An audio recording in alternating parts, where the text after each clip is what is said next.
Just before we start, I just wanted to mention one thing quickly. Helos & Co. and Sporting Club Helos are independent missions. They're both run solely by myself. So if you could like, comment, subscribe, all that good stuff, it would mean the world. Check out helosandco.com. And without further ado, let's get into it. Oh, I don't know, eh? The quality of the football's there. Yeah. Honestly reckon it's better than the A-League. It sounds outlandish. No, this is the thing, bro. Like, I know a lot of the boys in the A-League now just through doing events and whatever else, getting to know some of them. And, like, the quality is exactly that. MPL is already at that level. Like, we're not really looking outside unless they sign, like, a marquee or something like that. Or, like, bring in someone like, Charlie Austin or someone that was, like, a baller in the EFL somewhere or whatever. It's standard. Like, the Aussie standard's not bad. You look at, like, Socceroos and shit like that. Half of those players in our national team are, like, from the A-Leagues and stuff like that. So it's like... Bro, I was saying to the boys after the game, I was saying the NPL is on a level playing field. Yeah. Because when we have marquees, they stand out, but, like, the boys aren't as quick as the marquees. Yeah, so you have, like, this standout marquee. Yeah. And then... So the level in the A-League looks at more of like a differential. It's like a wavelength, if you imagine like that. Yeah. Whereas the NPL, there's not many two standouts. Yeah, but it's like a good high-level football. And, bro, the refs are not on a power trip in the NPL. Yeah. They cop it back, bro. They copped it bad yesterday, bro. Getting called all sorts of names in Greek and from the Hills boys. Yeah. They stand their ground, but, like, they were swearing back at them yesterday. It was good stuff. But, like, this ref let everything go, and then it got to a point where one guy came in, bro. I reckon the guy should have been arrested, bro. It was bad. He just two-footed this bloke, almost snapped him, and I was like, holy shit. He got sent off. Yeah. But I think I saw, like, 3 fouls get called. Yeah. Only, like, 2 yellows. And, like, I reckon if it was an A-League game, that descends into, like, just complete, like, yellows everywhere. Yeah. Like, but, yeah, the refs in the NPL, they just let it go. The NPL's a scrap. And I guess it's the same when you look at, like, the EFL and stuff like that. Like, the lower down the leagues you go, the more brutal they all are. I think it almost gets more pretentious, and, like, as you get close to the top, like the Prem, like, they call everything, but they're, like, better at diving and shit. You're more, like, in the spotlight, I guess. So it's more like, televised, family friendly. Like, this needs to come up. Whereas you get the lower down you go, it's just brutal, bro. Yeah, it's sick. Yeah, it's because, like, do you remember that tackle? I think it's like Vidic on Walker, and Vidic is like coming across straight through. And and Walker like does like a front flip. Yeah. That's like played on like highlight reels for the Prem still. Yeah. But I see that most weeks at NPL. Yeah. Where, like, guys are getting like legit front flipped out of a tackle and stuff like that. It's good stuff, man. It's good stuff. It's important, I think. Yeah. It makes it interesting, like when it is that heated and stuff like that. Don't get me wrong. Obviously, you don't want to see people get hurt and whatever else. But, like, at the same time, it's like that is part of it. It's like so much passion, so much energy. Like, you see someone go in for a tackle. If that's your team, you're like, go on, son. Like, and again, another one. Give us another one. Like, clean them up. Let them know where they are or whatever else, Yeah. Who do you go for? Well, my family's from the UK, a place called Swansea. Yeah. So, bro, I'm Swansea mad. Like, since I was young, I've got that many kids. I've, like, full kitted out. But here in Oz, I'm from the West, bro. Yeah. Got to be Wanderers. When you speak of Swansea goats, obviously there's one that's in jail. Because for me, Wilfred Bonny's like one of my all-time favourites. Baller, bro. Yeah, for Swansea, but not for City. Hey, it's where you know him. You know what I mean?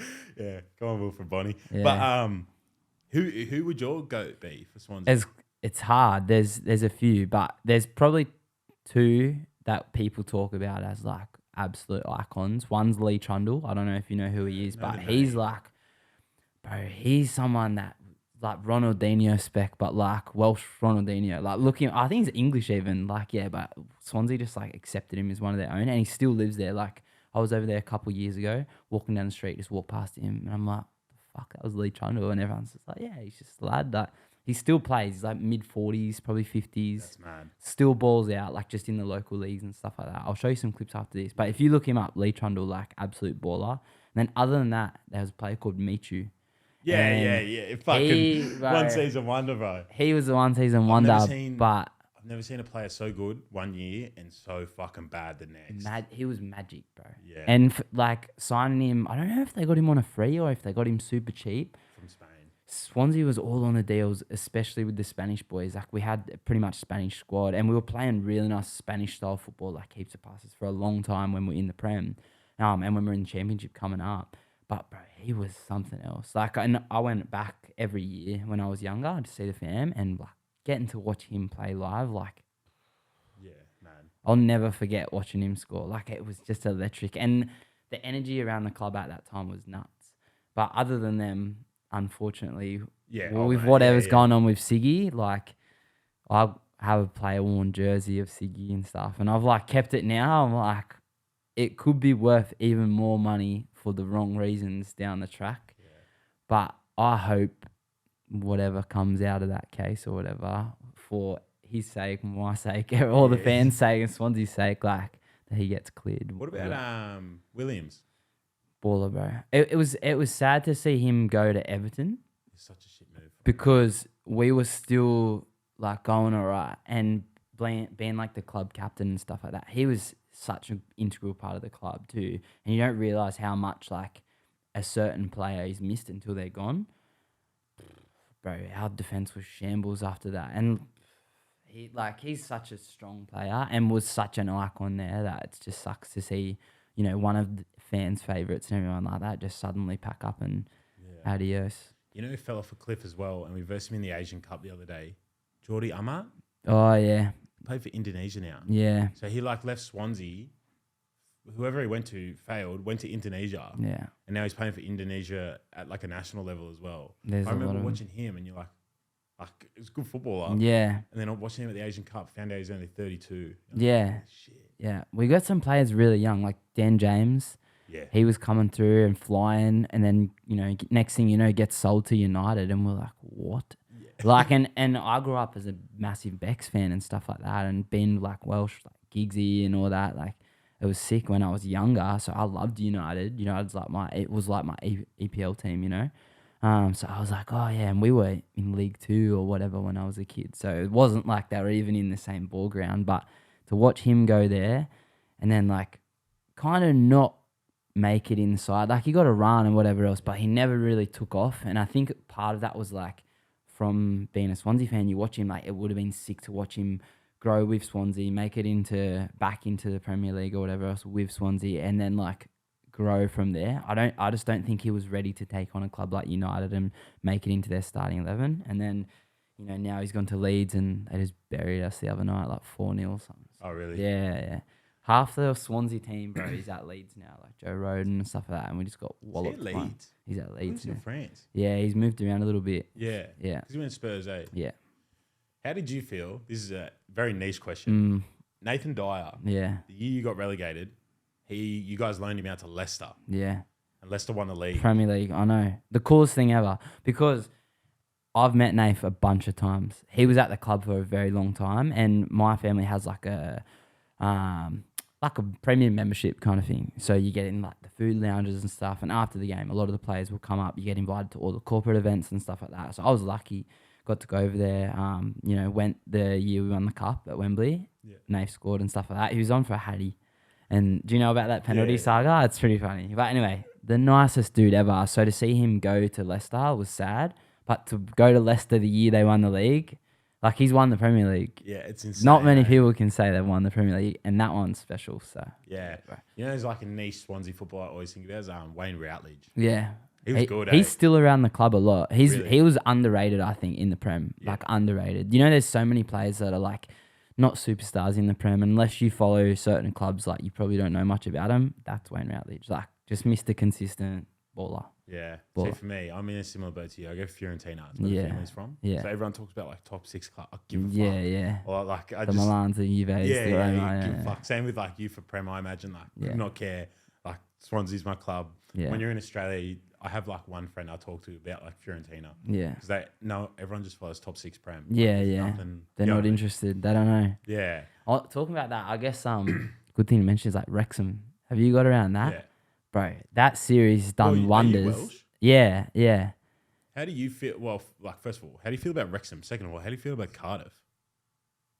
It depends who you ask. You say Cardiff to my family, they vomit. Like, Cardiff scum. Like, that's our biggest rival.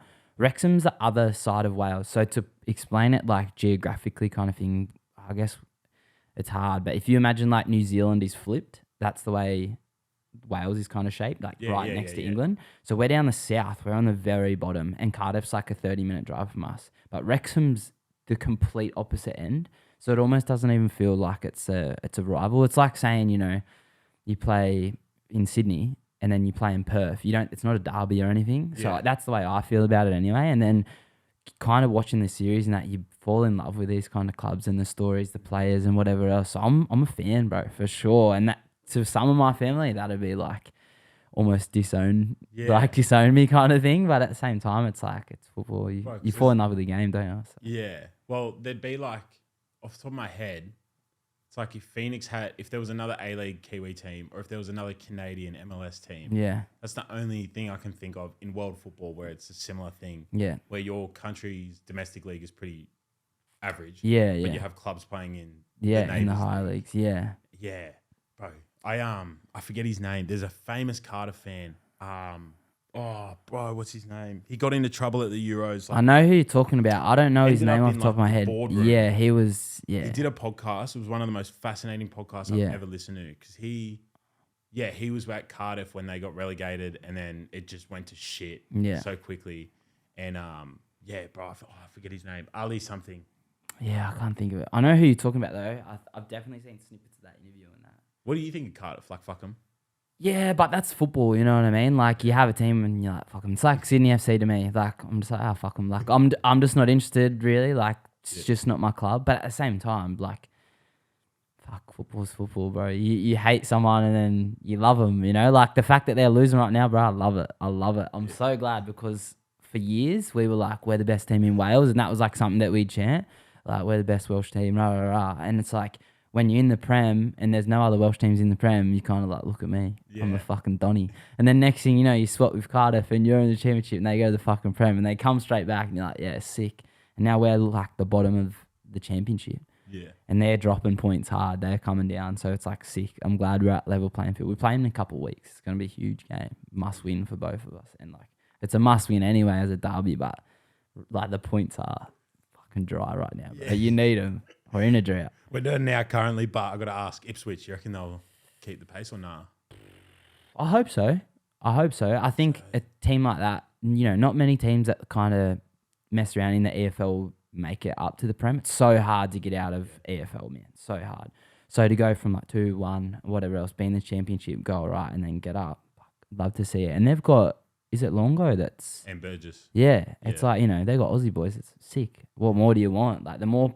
Aussie players that are playing at a higher level, Prem, wherever that may be, like the better for us, I think. The quality of football is going to show. And like Longo and that, they kind of phased out of like the Socceroos squad. But if they're playing at that level, it's like, how do you not look at these boys? Like they might be older, but bring them in. Mass retired because Arnie tried to bring him back. Yeah. I think he had the shits. Potentially, bro. Been dropped. I was about to say, he got stitched. Yeah. I thought he was decent player for the Socceroos. I think he's the only ever Ballon d'Or. Yeah. That's insane, I think. Yeah, I know. Wild, but hey, you never know. It's good stuff, man. Yeah. With your traveling around the world, have you ever, do you go to football games when you're traveling? I try to. I just got back from Italy and we were in Milan, but... Who'd you watch? I didn't watch anyone, bro. And this is the stitch up kind of thing. We flew into Milan... like late at night, we drove to the snow, like where I was staying, this place called Livigno. It's like a 4-hour drive out of Milan, close to the Swiss border. Yeah. We're there for a month, bro. I drive back. I'm not even in Milan for 24 hours and then we go. But the thing is, like, I'd love to take the crew that we're with to go watch a game and stuff like that. And I've watched games all around the world, but I'd love to tick it off. But we're just never close to it. Like, it's just not one of those things. We used to hold the camp that I was on when we were in Italy. We used to do that in the States. It's like our January camp kind of thing. We go snowboarding and skiing for anyone who's got no context on that. But take a bunch of Aussies over there. But yeah, bro, we used to go to the States and we were flying into Denver and then going like out to this place called Breckenridge. So we'd always like drive because it was only an hour to 2 hours to go watch the NBA. So we'd go watch the Nuggets and stuff like that. But 4 hours to go watch a football game with a bunch of people that don't buy into it. They're all Aussies, the kids that we take. So unless they're into football, like they would love it if we went, but to convince them, they're all like, oh, I don't know. Like, and they're snowboarders and skiers. They're not exactly the most like football orientated people, sports orientated people kind of thing. So yeah, it's hard, but yeah, if you can get to a game overseas, man, there's some wild ones. Have you been overseas? Been overseas, but no, I went in summer. So I missed So it. no football. Yeah, I've done that a few times, bro. Spewing. I've been to Barca a bunch, and every time I'm there, no football, and it's the worst. The worst. I'm dying to go. I'm going in 25 to watch Fiorentina. Yeah. But I want my dad to meet me there. Yeah. His dad's diehard. He's watched like Adriano, Baggio, like everyone you can think of put on their shirt. Yeah. But we just missed Split, so we were in Split when Split had like trials coming up. Yeah. And that would have been sick because they had this guy called Lavaya. He was just a Croatian guy, but he was the Croatian striker at the time. Yeah. And he was up front and like, bro, have you been to Split? Nah, never. So, like, when you fly in, it's legit like you're flying into like something like Morocco. Like it's just like orange desert. Wow, and then Split's like this old port town. Yeah. And as you drive in, it's all like the old buildings are all the same. Nothing's like new. Everything's built like 50 plus years ago. Yeah. And on the side of like what you consider like an office building or an apartment, they'll have like just the Split badge. And then it'll have like Zagreb like fucking with like head cut off or something. You know, something insane. Yeah, gnarly, yeah. For those listening, Croatia has two big clubs, Zagreb and Split. And Zagreb is owned by the government. So Split is like your working class. So yeah, so we're there and bro, it's just Split everything. Statues, Split badge, like every single thing. We weren't going to catch the opening game, but we missed it by 3 days, their opening trial game. Yeah. But even their training sessions or like the fans, like bro, like you see videos, there's like 20,000. You're like, fuck, do these guys have jobs first of all? Yeah. But second of all, like that's insane. Yeah. Like, bro, it's like a religion. Football is a religion though. And I think Australia's struggling to grasp that from like a, top down perspective. I think there's grassroots football and there's local football and NPL and stuff like that, which is to the core. But as soon as you go higher to like that mainstream marketed football in Australia, I think they're really missing that fact that there's so much passion and stuff there. Like if you think back to like the RBB a few years ago when there was flares and it was gnarly, that's when football was coming alive in Australia. That's when they had the biggest crowds. It's like there's got to be a correlation between all the restrictions and whatever else that they've copped and then the lack of atmosphere now sometimes when you go to a game. Like obviously there's some and, I'd love to see more, but that's the thing, how do you get more? You got to create that passion. They need to tell more stories. Like they sacked off that TV show that they had or like the media exposure that they had for the A-League and it's just like, that's growing the league. Like you're buying people into it. You got to keep pushing that stuff. It might not make you hella money. It's not exactly the best business move sometimes yet. It's not an immediate return. It's like play the long game. So it's insane, eh? I don't know what to say about it, bro, because it's disappointing. Like as a fan, like as you and I know, like 20s kind of thing. Like this is where you love to follow football. You'd go anywhere. You'd go watch a game, whatever. You loosen it. As you get older, the more commitments come, you might not get to a game and stuff like that. And I just feel like as our generation is kind of just like plotting along, football is struggling and it's like, you want it to be thriving. You want to get rowdy with it. Like all of us would buy in if there was hectic derbies every week and like if people turn 100%, there'd be heaps of fans. But there's no atmosphere. Yeah. Think about the A-League, bro. It's like how much can you buy into a fucking franchise? Yeah. That's the thing. Yeah. Like Western United, all due respect, like how the fuck can you buy into that as a fan? Location, I think, bro. And then it's just hard. Western United is like, if I go to like someone who has no idea about football, I go, oh yeah, Western United. Yeah. They go, oh, are they located in Western Sydney or are they located in Western Australia? For not 1 second do they think Melbourne. Western Melbourne, yeah. Yeah, you know what I mean? Yeah. And then, bro, just the other clubs. I think the National Second Division will be good. Yeah. They just got to control, and us Italians are bad for it. And same with like Eastern Europeans is like that racist aspect of it. Oh, for sure. But I think that that's an issue that football needs to be aware of. Like, it's been gnarly for years, but that doesn't mean it's correct. And because it's been around for years doesn't mean it's correct. That's the other thing too. There's a lot of clubs that are like so diehard on their heritage and stuff like that. Like when I was younger, I wanted to play like a higher level. I was playing in the Nepean comp, as you know, big us Nepean. I was playing for Warrick, bro, because I grew up out in Warrick. So I was playing for them, and like, no disrespect to Warrick, but there's not a whole lot of people out there that play ball. So the level is whatever you get dealt. And I was playing, and I wanted to try and play up. And there was a side that was 1 or 2 years above mine that was Div 1 and playing good ball, and they always wanted me to play up in their side, and I was like, yeah, sweet. And then my club was like, no, you can't do that because the Prez's son was in the team that I was supposed to be in. And like, not to be cocky, but we weren't doing too well when I didn't play. Let's just say that, right? So he was like, "Nah, I play in this." And I was like, "No, but I want to play with these boys. Like the level's better and stuff like that." He didn't want it. So my old man was like, "Oh, we'll go try at these clubs." And I went and tried at a few NPL clubs, and, you know, ethnic background came into it, and I was small. I wasn't like a dominant player in terms of size or anything like that. So I had speed, scored heaps of goals, but they were like, "Nah, sorry, mate." And then my old man was like, "Oh, what was the reason?" Like, I thought he did really well in the trials. And they were just like, "Oh, we just don't think you'd be a good fit." And it's like, when you look at that, what's not a good fit? Like, I scored a bunch of goals, speed, like, surely you can train up some other things. Like, I was like 10, you know what I mean? And they were like, "Nah, not a good fit. Like, don't want to bring him in." I was like, "All right, whatever." Insane, eh? Just don't fit into the club, like the club, you know? Yeah. And that's the hard thing, bro, but it's football as well. Like, it is what it is. Did you enjoy when you worked with the I Want It Yesterday crew? Yeah. It was for the World Cup, hey? Yeah, yeah. How did you feel doing that, like covering football? For those who don't know, we should probably like Yeah. We've been yapping. The man in front of me came up in the scooter era of Western Sydney. The man who filmed it all is the man who owns the studio. Nick, shout out to you. Love you, man. Yeah. And then you kind of stayed in action sports like snowboarding, which we briefly touched on. Yeah. Football's merely like something I've just seen on your page. And that's why I was kind of talking. No, I'm a big football fan. It's just probably more in the background of my front facing life and stuff like that, I guess. But I've eat, sleep and breathe it since I was younger. When I was 13 or whatever, I got into scootering. 12, 13, got into scootering, and like you said, kind of blew up with the wave that came from Western Sydney. We had like one of the best riders in the world, Cody Donovan, come out of Jamo. So he popped off, and we were just part of that crew, that entourage that kind of went with him. And then I went pro. I rode professionally for 10 years and then wrapped that up, and then kind of moved into snowboarding, coaching and stuff like that. And I would now work with the camp and do like the media and marketing side of it, so I can stay in that travel aspect. I didn't really want to let go of that lifestyle that I was kind of living and go live in an office job or something like that, be a tradie. So I kind of held on to that as long as I could.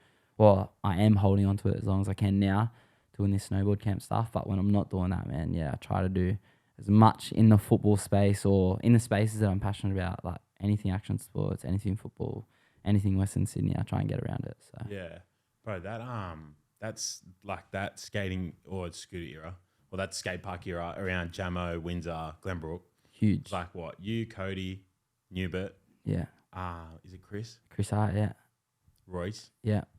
And bro, there was another one down at Glenbrook. What was his name?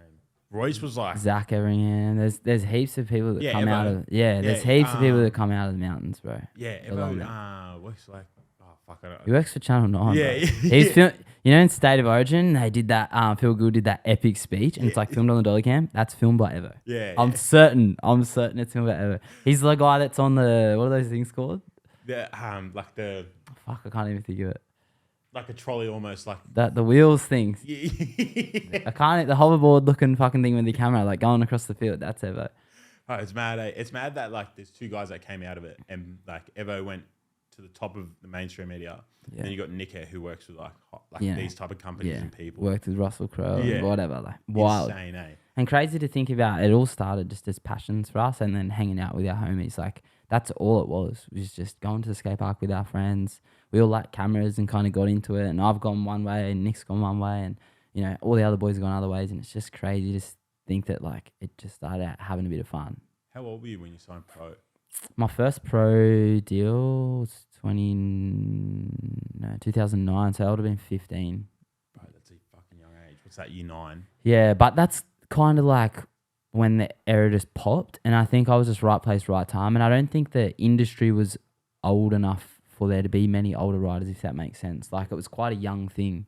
And that's something that we're dealing with as a sport right now. Like as it's shifting, like I'm 29 and I'm kind of looked at as like an old veteran. And if you think about any other sport, 29, you're like, what? You're not old? Like, yeah. But that's the way it is. So I'm one of the older guys. So now I'm the guy that's the judge and on the committee for this or whatever else. And yeah, it's weird to think about how fast you kind of go from being an athlete to like being someone in a boardroom or whatever else. But you're not even 30. Like, did you stay in school?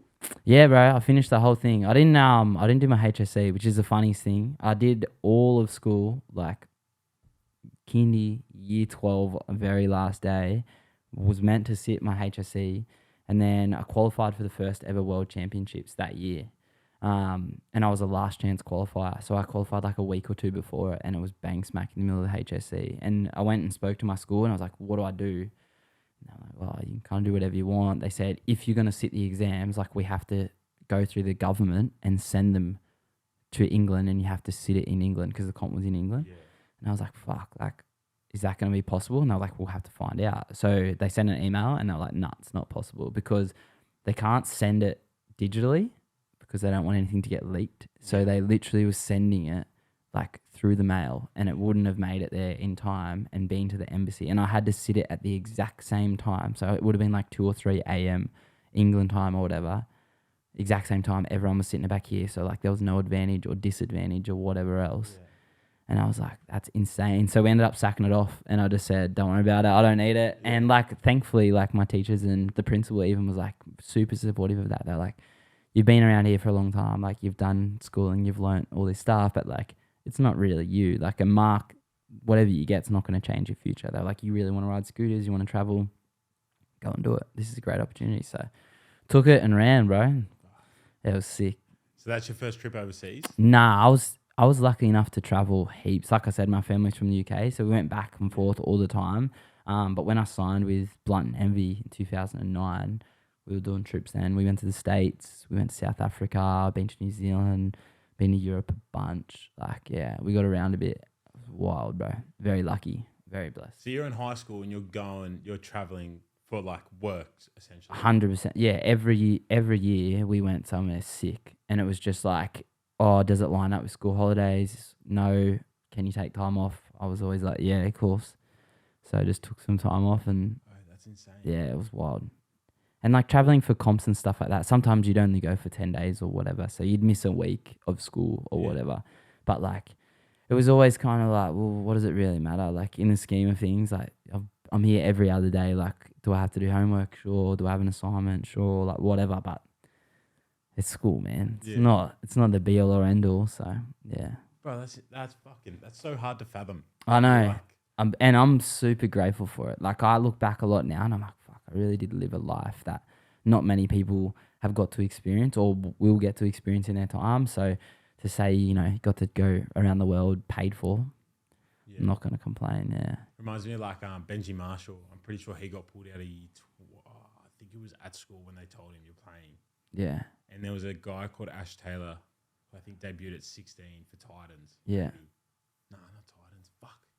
There's been a few over the years of like young people like getting the call up and that. Debuted like 2 or 3 at the age of 16. Yeah. And yeah, they've all been like pulled out of school on like a Thursday by the club to say you're playing like Friday night. Yeah. Like, there's been injury training. Yeah. It just reminds me of like your situation. Like you go from being in high school to being in front of like or traveling. Yeah. To do like comp to it's so and the insane. crazy thing is about all of it, bro. It's not like I was doing like a mainstream sport like the NRL or something like that. Like I was riding a scooter, like you know. I know the novelty that is kind of thing. So it's just like fuck, that's insane.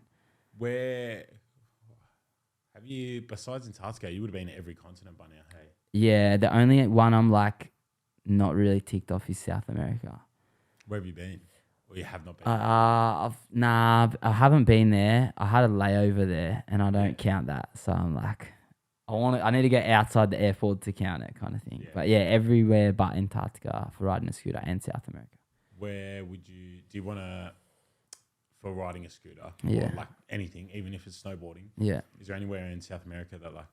There is places in South America that have snow, but I'd go near, hey. Yeah, there's actually a few over there, bro. Chile and stuff like that as well. But I'd just love to go to somewhere. Either for me, probably Brazil or Argentina, purely football based. I'd love to go and see that culture. And like, there's a lot of Brazilians in the Goldie where I live now, so you see the culture, bro. They're football mad. Like they're always at the beach kicking a ball and stuff like that. It's sick. But I'd love to go to like Rio or somewhere and just actually see what Brazilian life is like, you know. They eat, sleep, breathe ball over there. So there's a few, bro. There's like 3 kids in the Serie A.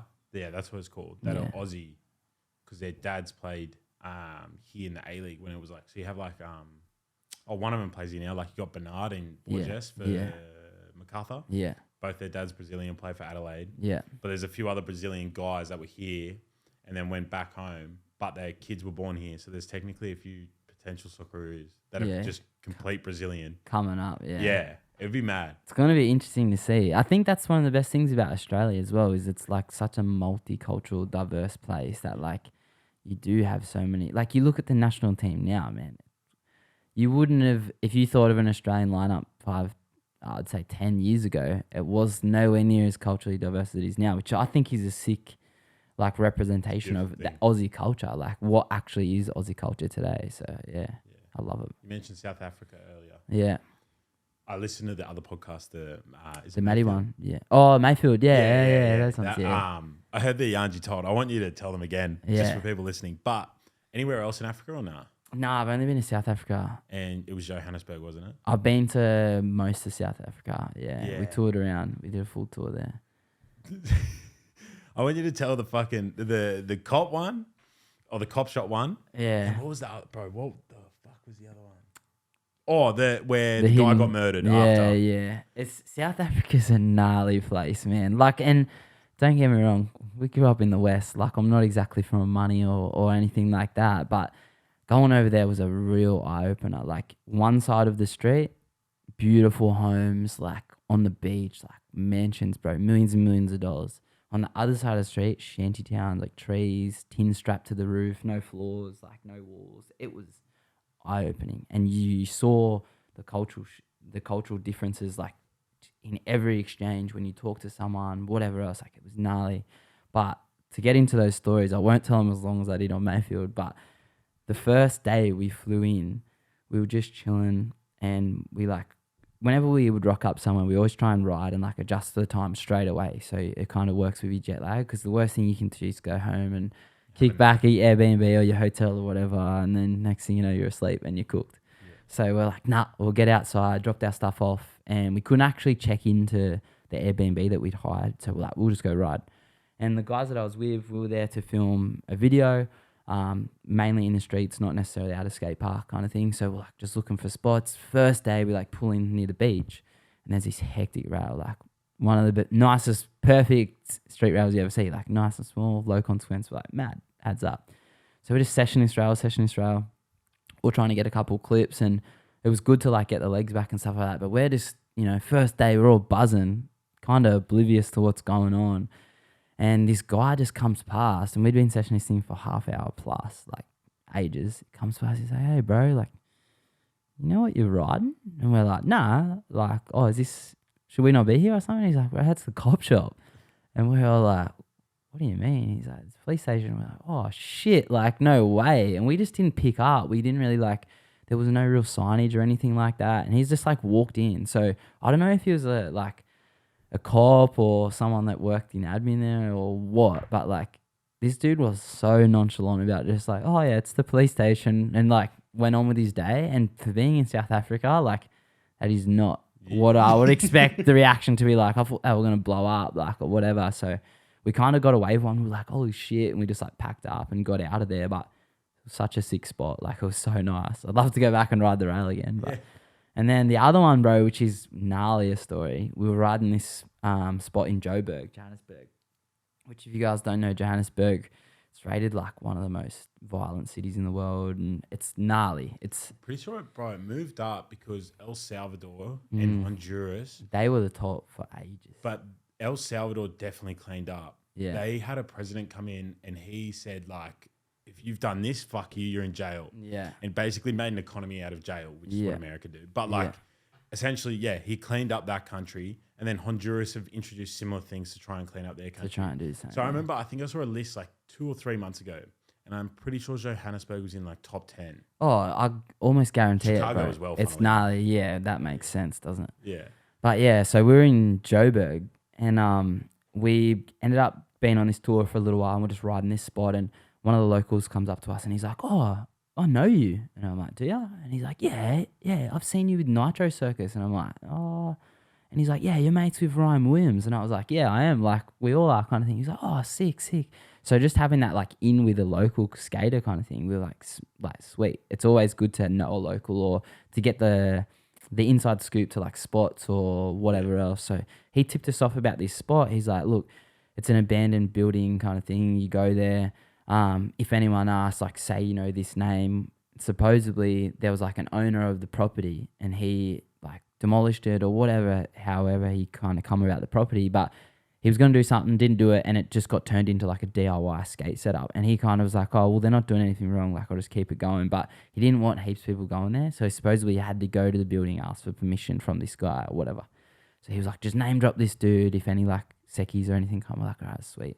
So we just went and rode there, and like one of the funnest places I've ever ridden in my life. Like so many different features and rails and everything like that. And it's kind of like rugged. For people that don't know what a DIY spot is, it's like built by skaters. It's not an official skate park. There's definitely no help from the government or local councils or whatever else. Like it's sketchy.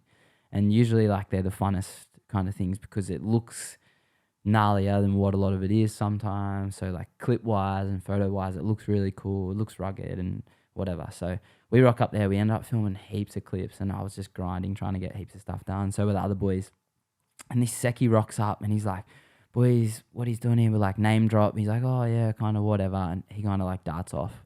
We're like, sweet, we're all good. Keep filming. Next thing you know, another Seki comes running. He's like, you got to go. And we're like, what are you talking about, man? Like, he's like, you got to get out of here. I'm like, we just spoke to the other guy. We're all sweet. Like, no, we're chilling. And the French boys that I'm on tour with, they don't really speak the best English. So they're kind of like, yeah, just like, whatever. Like, and they're just pissing about.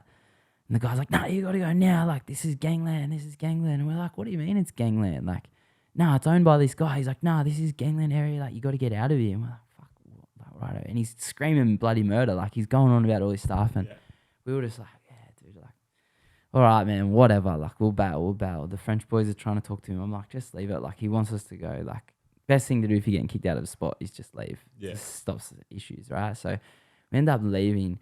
And we were kind of rattled, like, kind of weird thing. Like, he was going nuts. Next thing you know, we wake up the next morning and that spot's like on the news. And it was like, there was a murder there. And we were like, what the fuck? Like, this guy's kicking us out kind of thing because he's screaming, it's Gangland. Like, there's people that get killed here and all this stuff. And we thought he was like just having us on a little bit, trying to kick us out of the spot.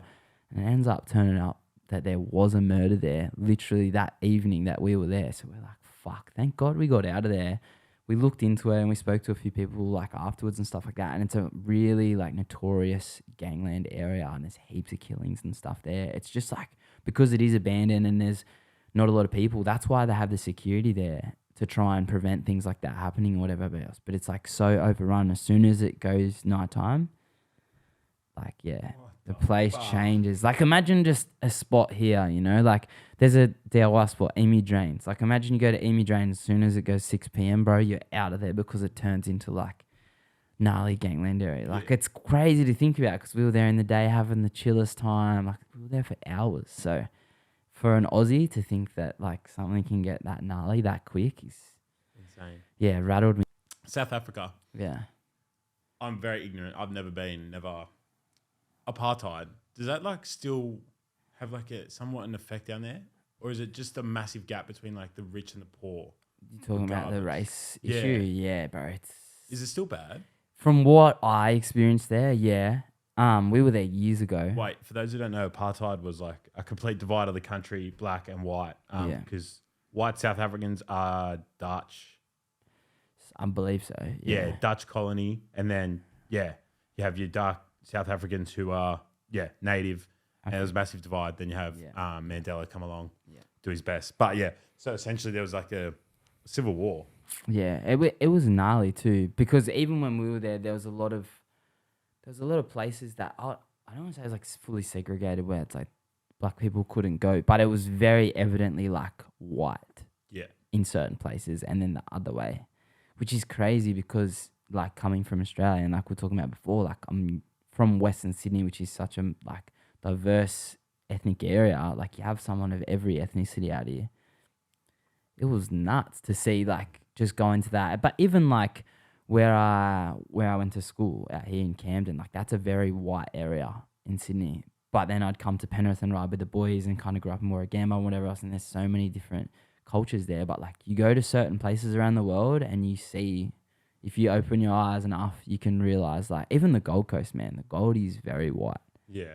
Like you only realize it when you like look, you're like, holy shit, like yeah, it's weird coming from out west here for sure. So. You mentioned when you're in Johannesburg, you had like one side of the street was rich, one side like poor. We were in London, we landed, and we went out and we were just walking around like all the bridges and like what's it called? Like what's the clock called? Big Ben, the Thames. Yeah. Walking around the Thames, yeah. Much of a muchness to me. I was just happy to be there. And we're just kind of on those buses or whatever, just fucking around because we're about to hop in Kentucky the next day. Anyway, I walked through and I realized we're like essentially at Ladbroke Grove. Yeah. Now, like, do you know who's like, Digger D, AJ Tracy, and Central C. Yeah.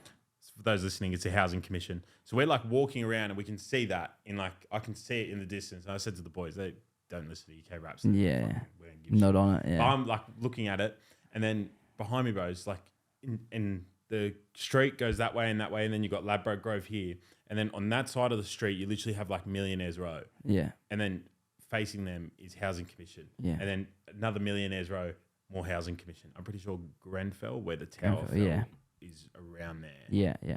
And yeah, bro, I was just shocked, because there was no other city we went to, bro, that was like, because we stayed in the hood in Paris, but in like the hood there, we're in the hood. There was no rich around. It's a fool, yeah. Yeah. Whereas like London, I'd never seen anything like that, where you go from like money to like legit housing commission to money again, housing commission again. Yeah. It's insane to see, The thing that we have in Australia is space, whereas like they don't really have that. So that's why it's so close, man. And you see the divide, like, you look at footballer money and stuff, and they'll like take you to the parks that they grew up in, and it's like 2 minutes from where they live now, and you're like, how does that make sense? Like you're making £100,000 a week or whatever, stupid money. Yeah. Back in the day, you were struggling to make £100 a week, and families making ends meet. But it's crazy like that over there, and there is a big divide. Like the UK, I find is, I don't want to like put it into one box, but there's a lot of working class people that make up a big part of British culture and stuff like that, which we can relate to here in Australia. Like there's not a lot of people up the top. It's the same in the States as well. I guess it's most places that there's not a lot of countries that are like just all balling out or have a very high wage set up or whatever, but it's all that middle ground, and that's where I think the best culture is, especially if you're a tourist anyway. Yeah. You find the local spots and shit. Like I'm about to go to Japan tomorrow, and everyone's told me like bring cash, and I'm like, what do you mean bring cash? Like can't I just tap my phone or whatever else? And they're like, nah, the best restaurants and stuff like that are all little family ones, and they're cash only, and that it's all locals. So I'm like, it's like our bakeries. Yeah, bro, 100%. You go, a bakery is good when you go in there and it's like some little Asian family or something like that, and it's just off its head, super cheap, and you're like, oh, this is gonna bang. Yeah. Bro, Japan will be mad. Yeah, I'm keen. That'll be sick. Where are you going? I'm going to a place called Miyoko, which, it's just on the west side a little bit. It's in the South Island, but just a snow town, bro. Super small snow town. Flying to Tokyo, get a bullet train out there, which I'm pretty keen for the bullet train, just to tick that off. And then I'm going to end up back in Tokyo, spend a few days there before I fly back.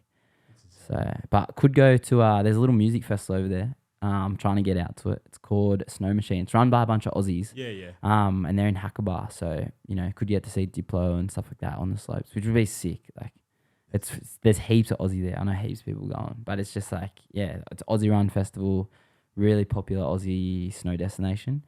So I'm just going to go link up with some homies and hopefully rip some turns. But it's hot over there right now. Like this week's been like 15, 16 degrees at the snow, which for people that aren't aware is not good. Like you want, it's like 0, -1, -5 is usually where it's good. Even like 3 degrees, 4 degrees doesn't feel like 3 or 4 degrees would for us up here. At the snow, that's like a warmer temp for sure. And you kit it up, like you got your layers on, you feel the cold or you feel the heat if you don't have that kind of preparation. But when you're there, like 3 degrees is a t-shirt weather, bro. Yeah. You got your underlayers on and chilling. So I'm keen. So keen. Yeah, I'm pumped. With it being that hot, does it affect like the daily riding and whatnot? Yeah, so everyone's been like posting clips of it like melting and whatever else. So hopefully, fingers crossed, they get a little dump or it doesn't go too bad. But most places like Japan and stuff like that, they get a really strong base layer. Whereas if that was happening in Australia, we'd be a lot more scared. We don't get enough base, if that makes sense. Yeah. So when they like, because a lot of the snow's man-made, no matter where you go. But in places like Japan, the snow's like softer. That's why everyone goes there to ride power. So it kind of like dissolves differently and whatever else. The base like compounds up, and usually it'll be like so and so meters or whatever. But if you don't have the best start to the season, you don't build up that base or whatever, things like this can just like ruin it. In like 2 weeks, could be no snow. I don't think there will be, but like it's kind of getting like that. Oh, that's insane. Yeah, the whole Northern Hemisphere is struggling though. Like Canada's struggling, the US is struggling. Yeah. So hopefully it's What's the big one in Canada that everyone goes to? Whistler or Banff. Banff. Yeah. Yeah, Banff, yeah. Did you ever go to those two? Oh, so I've been to Whistler. I haven't been to Banff. Yeah. I was supposed to go after this trip to Japan. So we do, with the snowboard camps, we do like 3 or 4 international trips a year. And the concept is that we take Aussies to chase winter around the world. So our big camp, which is like our 4 to 6 week camp, we do in January. So it's like school holiday time. We take a bunch of kids. We used to go to the States. This year we've gone to Italy, gone to Europe. Then we come back. So that's for Northern Hemi winter. For Northern Hemi spring, which is like the back end of the snow season, sunny days kind of thing, we would usually go to Whistler for like 2 weeks. Whistler's struggling super hard, so we're not sure if that's going to happen. But I was planning on going Whistler. I've got my old housemates just moved over to Big White, so I've got some mates in Big White, I've got some mates in Banff, and I was like, I'll go to Whis, and then I'll go on like a week and a half, 2 week little road trip and go visit the other resorts and stuff like that. And it is not looking likely right now, so we might be changing up. But what's it like traveling the world for a job? It's sick when someone else is paying for it. It's Yeah. hectic, but at the same time, it's like it sucks to kind of build routine and stuff like that. I think like when I come back to Australia, like I had this week or so here, and I haven't really done much, bro. I've done like a lot of life admin and whatever else, and just following up on stuff, but catch up with some old mates and whatever. But once you've done that, you're like, oh, what do I do? And like people probably think, what are you talking about? If I had a day off, I'd do this, I'd do that, and do whatever. But when you travel or whatever for work, like sometimes it takes a few days to readjust. Like when I come back this time, I got really sick. So that took like 4 or 5 days of just like feeling rubbish, not wanting to do anything. Then I caught up with all my mates after that. So it's got its pros for sure. Like you see a lot of the world, and you live out of a suitcase, and that's a pro. But then there's the con that you live out of a suitcase and there's no home base sometimes. And yeah, I just think the routine of it, and like even relationships and stuff like that, I think it's hard because like I have kind of no interest, or not no interest, but like I have no real desire to like jump in one, because I'm like, oh, well, my year looks like this right now. So like what kind of commitments would I have to make, to have a healthy relationship? And sure, some people would be like, yeah, that'd be sick if my partner went away all the time. But I'm like, I don't think you understand how much like time I spend away. Like we were working it out the other day with my mate at dinner. January, I spent the whole month in Italy. Come back here I've been here for a week and a half or whatever. I'm going to Japan for 2 weeks. So I go to Japan. So that's February, done. I get back in early March. In March, we've got some camps that we're doing in Australia. So although I'm in Oz, I'm not actually at home. Like I'm away at the camp. Yeah. Then that'll do March. That'll wrap that up pretty quick. I think I might get like a week or so at home. April, we do an airbag camp down in Jindabyne, which is like we've got a training facility that the government built down there, a massive airbag jump. So we do a week camp there. Then we go on our spring overseas camp, Northern Hemi camp. So we'll go to Canada, might go back to Japan. We could go like Finland or somewhere in Europe that's got snow. We'll do that. So then I get back for May. May's like my 1 month where I'm like in Oz, usually, always. Then June will be like down at the snow. We're based there. We've got a program at Thredbo called Mountain Academy. So that runs from like middle to the end of June all the way through to like September.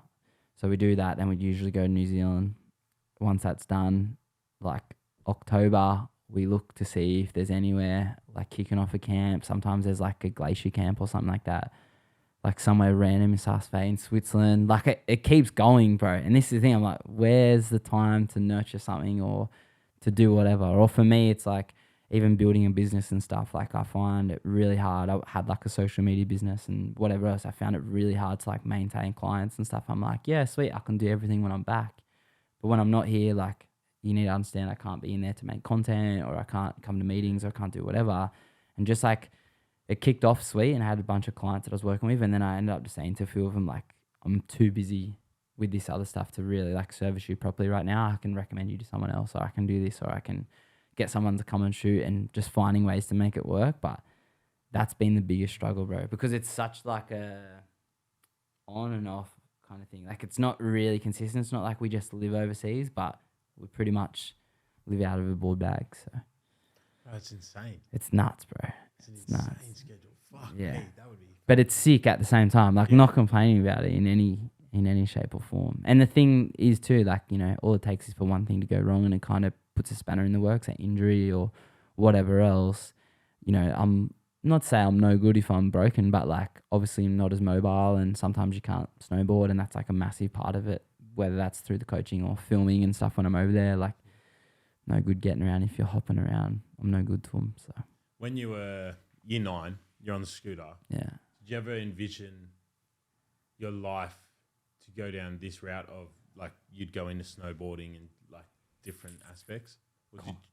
I don't know, I'd say kinda. Like I knew I was going to do something in action sports. My biggest thing was, and if you look back at like, you know, in high school, I don't know if you did it at your school, we did it at mine. It's like where we been 10 years kind of thing, and like did a yearbook kind of thing. What the fuck did I write? I said I would be like on TV or on radio or something like that. And to some points I've done it, like with the World Cup thing, and I've done a few other shows and stuff. I've loved media for a long, long time. And I think that space has just changed. So doing social media and whatever else kind of was the path that I was heading. I just didn't know what way the world was going to turn, you know. But other than that, man, I always wanted to be an athlete. I was always sporty and stuff. So to kind of merge those worlds is, I guess I did know where I was headed, but I would say now I don't know where I'm going. I think the world, I saw the thing on Instagram. Don't you think that's exciting?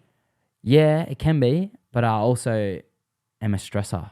And that's the funniest part, man. I live such a loose, nomadic, like gypsy lifestyle, and you wouldn't assume it because I do kind of just go like, oh, whatever, and get on with it. But like, I'm a stressor. I like routine. I like certain things like that. Like, yeah, I find when I don't know what's going on, I'm nervous. I'm wigging. So, like the littlest things, bro. I'm going to Japan, and like, I don't know exactly what I'm doing for the 2 weeks. Like, I know that I'm rolling into Japan. I'll catch up with some mates in Tokyo that are flying in like the day before, or just rolling into town. They've got different things going on there. So I'm going to catch up with some mates in Tokyo for that day, then get the bullet train out in the night, and then catching up with some mates like at their joint. They own a place in Miyako. Stay with them, and then the rest of it, I haven't booked a thing. So like, I'm just like winging it, you know, from there. Like, yeah, right. I understand that. Like some people, you know, when you go on like a Kentucky or whatever, you're like, oh, it's all booked and I'm good to go. I'm going on this trip and it's all paid for. Whereas I'm the opposite. I'm like, oh, fuck it. Like, I'll figure it out when I get there, or I'll figure it out when it comes. And going to a place like Japan, I'm kind of nervous because they obviously speak English and stuff, and it's a very advanced country, but they're so culturally different to a lot of the world. Like, they've got a very rich culture of respect and things like that. And I'm just like, I'm always cautious of that. I want to respect it, and I want to enjoy the culture as much as I can. So it's like, I don't want to go there underprepared and just be like that ignorant foreigner, or even just getting lost. Like, looking at a sign over there is way different than looking at a sign in the UK where you can read it, you know? So. 100. We're in Germany, and we're at first servo on like, we're on the bus. Autobahn? Pardon? Off that Autobahn? Yeah. So first servo we've pulled into, on our way to, where the fuck were we going? Oh, Berlin. Yeah. Berlin's like insane. Wild place, yeah, bro. Nuts. 2 of the girls we were with went to Kit Kat. Yeah. We went to Tresor. My best mate in the whole fucking world. He knows who you are. He grew up in the same. Oh, did you go to Glenbrook much? Yeah, I rode that. Guy called Jacob Field. He would have been. Yeah, I remember. His little brother's my best mate. Yeah, see. Jacob had like these JD Bugs Are Cool videos that did well on YouTube. Yeah. Fucking weird. Anyway. Yeah, so we're going to Tresor that night, and we're told, we're staying across from it. We're told all black. Like, yeah. Give a fuck who you are. You could be the richest, hottest man in the world. Doesn't matter. You have to be in all black. That's minimum. Yeah. And try and spice it up. But yeah, all black. Just start with that. So anyway, we're fucking out of our suitcase Australians. So they know we're not going to be the most fashionable people. But all black shorts, black tee, sweet, you can come in. Yeah. We're in the line, and Fieldy's worn like this fucking dark grey shirt with like the rest being all black. It's like 1 a.m. and then he gets to the door, and they just looked at him, and nah. He just goes like, why? He goes, all black. Yeah. He just fucking went back into the room. We went into Tresor. For those listening, you have like did you go in there by any chance? Nah. So you have like, imagine like a 3-level factory, and then you have the underground as well. Yeah. So you have the stairs on the side, so you can go first level, second level, third level, and then you could go underground. And when you walked, it's like an old like cobble thing. Yeah. Everything's cobble. It's fucking insane. It's like walking through like a war tunnel. Yeah. And it's just smoke everywhere. Like all the drugs as yeah, well, like everywhere. Yeah. Like everyone's smoking darts, weed, whatever. Yeah. And you're walking through, and then there's this one room at the end of this tunnel to the left, and you walk in, it's actually pitch black. And it's a mad, bro, it was one of the funnest nights of my life. I was about to say, I bet it was sick. Yeah, I don't do drugs the as well. Dungeon, yeah. But yeah, like we went in there, and there's like this, bro, it's legit this long and like as thin as can be, strobe light that would ping around the room. And they did that for like safety reasons. Yeah. Of like the idea that you can still try and grab someone, like if they're in front of you or whatever, blah, blah. Yeah. And we were with 2 girls from Kentucky, and then there was 3 of us in there. And we went in, and we were in there for 3 hours. And just by actual chance, the strobe light hit one of them after like when we were about to leave. And then we could see where they were. We just had to like keep making our way through and hoping the strobe light kept like catch hitting up to them. Yeah. Bro, it was insane. Yeah. But we were at the 3 levels. Poor Fieldy didn't get in. But back to the original story. We're on the thing at the servo. We get to the servo, and some of the girls in the Kentucky, they tried to speak the languages to people. Yeah. It's like respectful, but if you're going traveling, learn like thank you. That's I reckon like that's the hello and thank you is the big ones. Yeah. Because if they start a conversation, you got nowhere to go. But if you can say thank you and hello in any language, you get respect. These girls try to speak German, and this girl just goes, nah, don't even start. We all speak English. And the girl's like just full stunted. And then she was like, don't try, don't start. Eastern Europe is kind of like that though, and they insane. don't give a fuck. But it's one of those things where, I've got, I don't know where my phone is. I'll get it out and I'll read it to you because it's pretty funny. I've a lot of the kids that come on the camp are pretty well travelled, but there's this one kid, Jay, and his parents are Japanese. They own a place over there. He spends a lot of time over there. And I said to him, I was like, Jay, teach me some Japanese. So he was like writing stuff on my phone, and I was like, are you writing it how it's written or how it sounds? Because if I forget it, I want to know how it sounds, not how it's written. I'm like, I'm not going to write someone a letter kind of thing. You know what I mean? I can Google translate it or whatever if I need to. He's like, yeah. So I've got my list, and it's like, hello, goodbye, rah, rah, rah. And then he was like, what's important? And I was like, I don't know, anything, just like whatever I might go through for my day. So I know how to say breakfast, lunch, dinner. I want to go to the toilet. Where is the toilet? I'm hungry. Cheers, mate. Thank you. Love your work. What else have I got? I got like random things. The love your work one's funny. So the love your work one is otsukare sama desu, which they said if you say that to like an elderly Japanese person or something like that, or someone that's doing a service for you, that's a very Japanese way to say like thank you and actually be like appreciative. Like not just say it kind of as you're like passing, like just say it and be genuine. They're like, if you say that, they'll be really impressed because that's like a warm cultural greeting or thing to say or whatever else. So I was like, all right, sick. And then I was saying that to one of my other mates who had done a few seasons over there. And I was like, oh, I want to know things that like if I said it, they wouldn't expect me to say it because I'm gauging, which is like white Westerner or whatever. So he goes, all right, if someone says to you, genki desu ka, which is like, how are you? It's like an easy greeting. He's like, I want you to say back to them, mondai ne yo. And I'm like, all right, what's that mean? And he goes, fucking ripping. And I was like, what?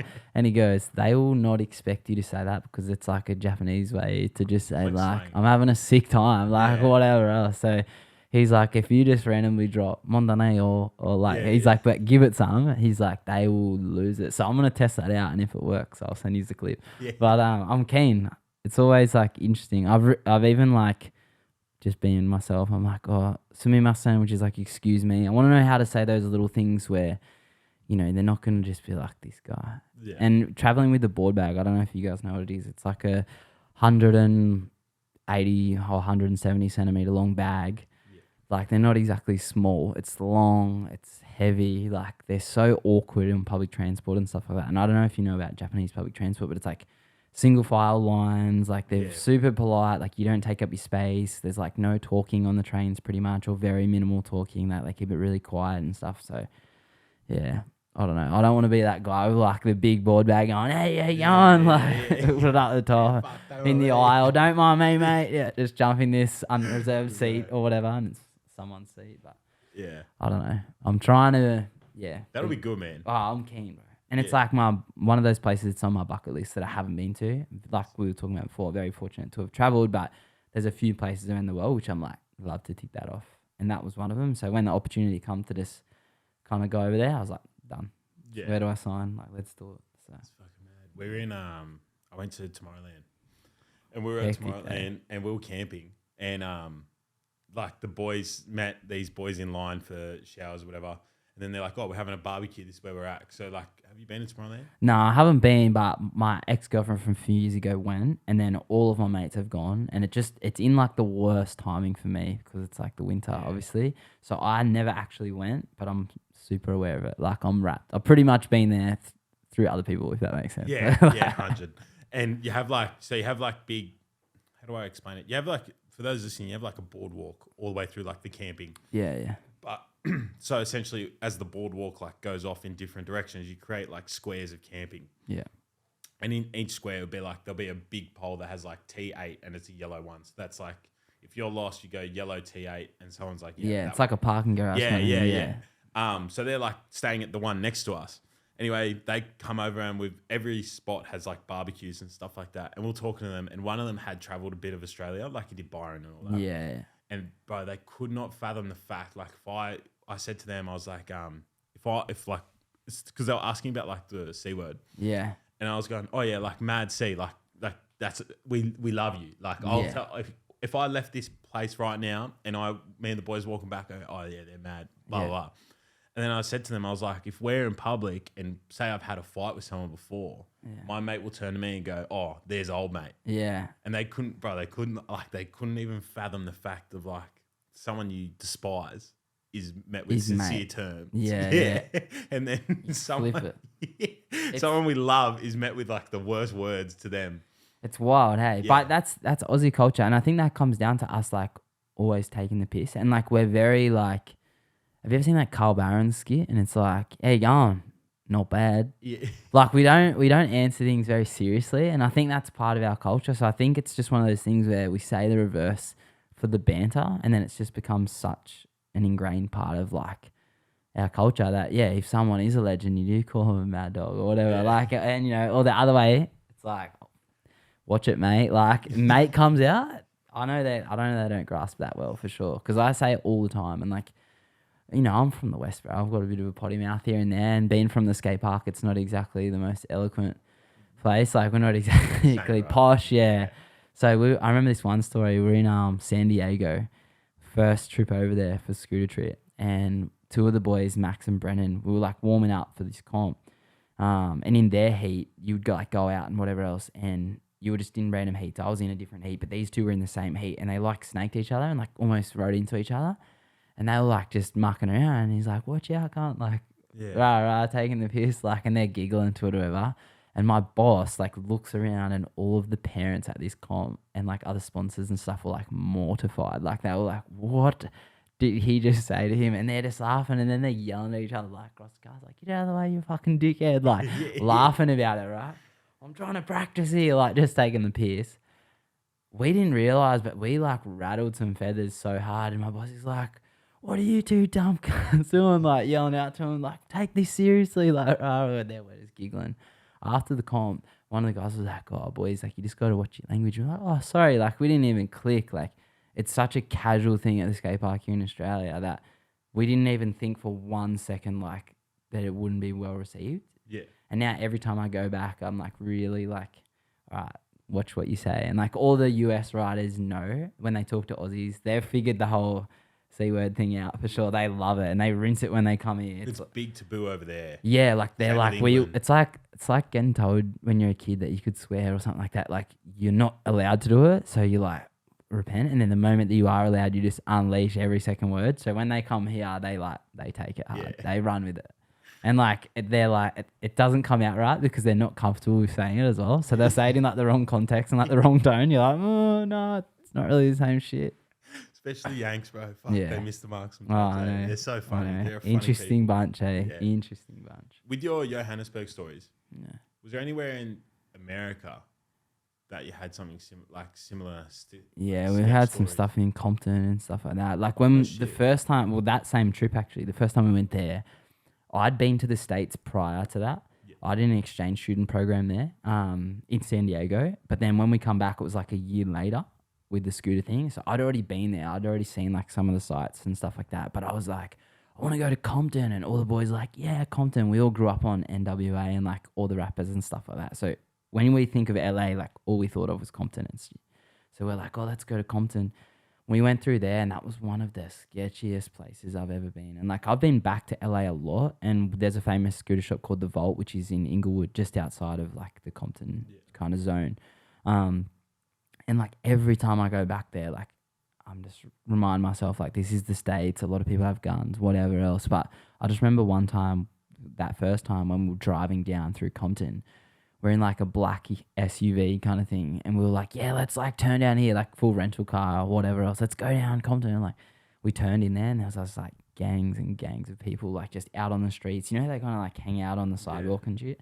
We were just driving down there and I didn't click. Like we look back now and it makes so much sense. But like we're just a bunch of dudes jammed in this blacked out SUV, like just cruising down the middle, like rolling slow, like where are we? Kind of soaking in the sights. And they would have just been thinking like, well, who is this and what's going on? Like you've seen all the movies and shit like that. And we're like, fuck, get us out of here kind of thing. And I've had a few other things happen over there, like little things like just people pulling guns and shit. Like I'm packing, like not necessarily pulled it out, but like in this, like in the region that we've been in, or like we've been out of shops and you've seen something in the car park that these dudes getting in an argument or whatever else, and you're like, what the fuck is going on?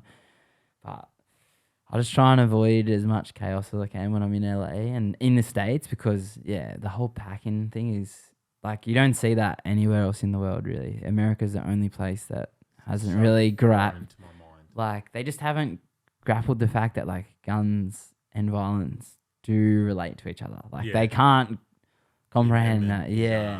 Etched in their brain. 100%. I've talked to a lot of them as well. Like from being an Aussie, they ask, they're like, "Oh, what's it like not having guns and what's this?" And I'm like, "Dude, we just don't know any different now. Like I never grew up with it, so it's not like I've lost something. You know what I mean? I can't imagine having them." But yeah, have you ever seen Is it what's his name?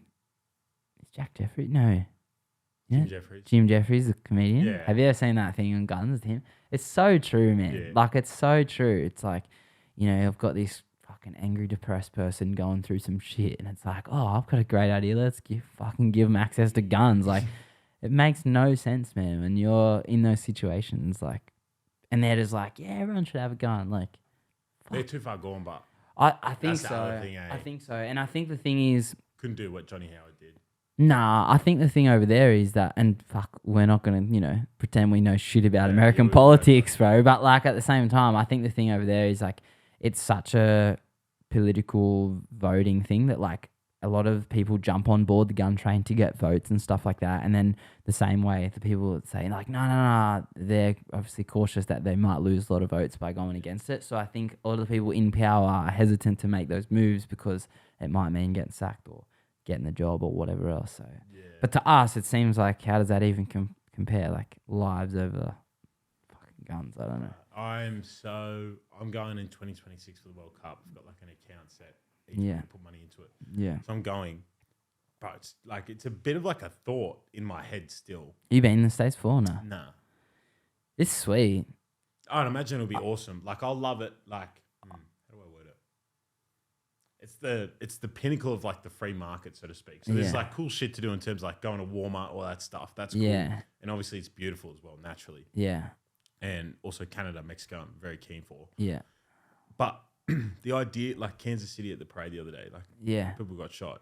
So there's like an idea of like, do you know what I mean? The way I look at it is, bro, like you think about Panthers, right? Three-peat. We're in Western Sydney. The Australian media and like the Australian public talk about Western Sydney like it's such a rough place and whatever else. Yeah, true. Bro, I didn't hear one bad thing come out of that. Like there was nothing. Yeah. And I could be wrong. Maybe there was an instance, but I didn't hear about any of it. And like, you know, I think about that. I'm like, how do we go through events like that in one of the roughest areas with so many people and nothing really goes wrong? And then it's like you have Super Bowl and the Chiefs and whatever else. And Kansas isn't exactly the roughest place. Like, and they have shit like this. And not to say that that's like the people of Kansas or whatever. Like, it's obviously like a very rare thing, kind of, in a sense. Like, they have so many shootings over there. But like, it's such a, I don't know. Like, I don't want to put everyone in that group, you know, but like, how does that shit happen all the time and it hasn't kicked something off, whereas it just doesn't happen here? Like, it's the access to it, bro, for sure. If there's no access to it, you wouldn't have half these problems. Like, and fuck, man, I've seen that many people punch on. Like, you know, we had the UFC on before, but like, you don't exactly see it go as far as like, if you pull a gun out, man, you should fucking pull that trigger. There's a good chance someone's dead. Like, so. Bro, I always think about like, growing up, I grew up in Wimbledon. Yeah. So punch-ons is not really happening there. But when you grow up going to the plaza every Thursday night, there was some that went viral on Facebook. 100%. Like, there was one where it was Xavier College boys and Dom's boys. Dom's, I was about to say, I know this That was a big one. They were my, 2 years older than me. Man. Yeah. Massive scrap in the food court. It's like, obviously they're kids at the time. But I also saw like, as I got older, out the front of the Red Cow, because when I was 21, I was out most weekends, like from 18 to 21. So like Cow, Panthers especially. Yeah. Where's some of the other spots? Like, Colonial at Warrington. I've seen like fucking punch-ons all the time. And I always think like in America, that escalates so quickly. Whereas like these two guys are just fucking go home. Yeah. And usually that's where it ends up. And, you know, if the cops happen to be around or whatever, they might get involved. But a lot of the time, it doesn't even get that far. Whereas you think about like someone's getting shot, like the cops are there and whatever else, and it's nuts to us to think that happens. And you know, we're not promoting violence, but like I'd much prefer to see 2 people just punch on than someone pull a gun and next thing you know that story is written. Like, it's insane, eh? Wild to think about. Any other sketch stories from anywhere else? I've had a few, bro. We had when we were in Europe one year, we were on tour and we stopped in at Prague. Place is insane. Fuck, it's gorgeous, I reckon. Hectic. I love hectic it, city, but gnarly country. Like, gnarly. Like Eastern Europe, bro, yeah. We stayed on the outskirts and like, it was just our hostel and just fucking empty roads. Bro, it's wild, eh? Gorgeous, but fucking like, overnight, we got the Lime scooters. Yeah. Fuck, man. I was walking through and like, I'm lucky because I'm big boy, 130 kilos are the best. Yeah. And I think I was told this in Europe as well. They were like, some guy in a club was like, what did he say to me? He goes, when we think of Aussies and New Zealanders, we think of rugby. Yeah. So you guys come across pretty tough. Yeah, yeah. But I'd be on like a Lime scooter and some guy in like full puffer jacket, like can't see his face, would come up, like stop the scooter and be like, what do you want? And fucking nothing, leave me alone. Keep going. Yeah. But bros, like Prague was way sketchier than I thought. Of a day compared to night.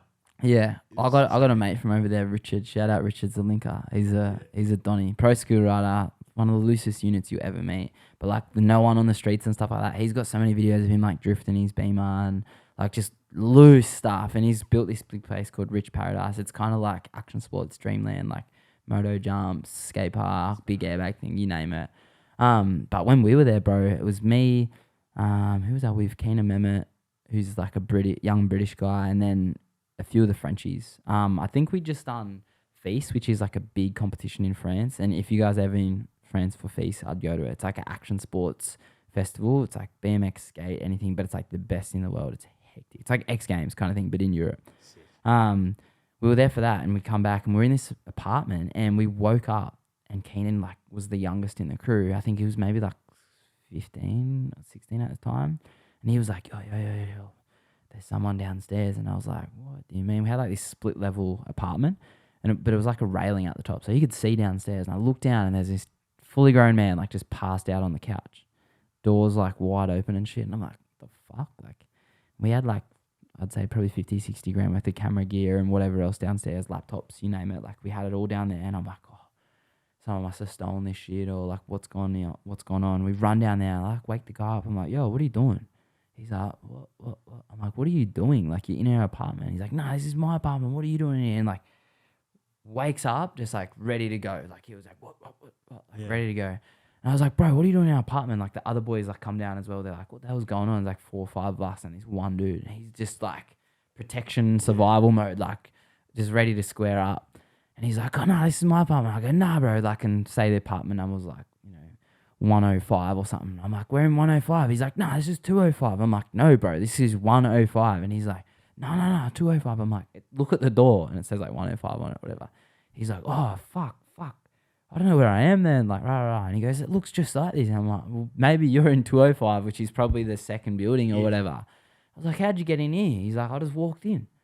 And I'm like, what? And I was like, do you have a key on you? And he's like, couldn't find it or whatever else. And I don't know if he just walked in or if he come back. He was drunk as, like still at this point, super drunk. He was English bloke as well. So thankfully we could actually communicate with him and that. He was drunk as, and we were like trying to figure out how he got in. We had no idea. Didn't have a key on him. Like he was pulling his pockets out and whatever once he realised we weren't a threat.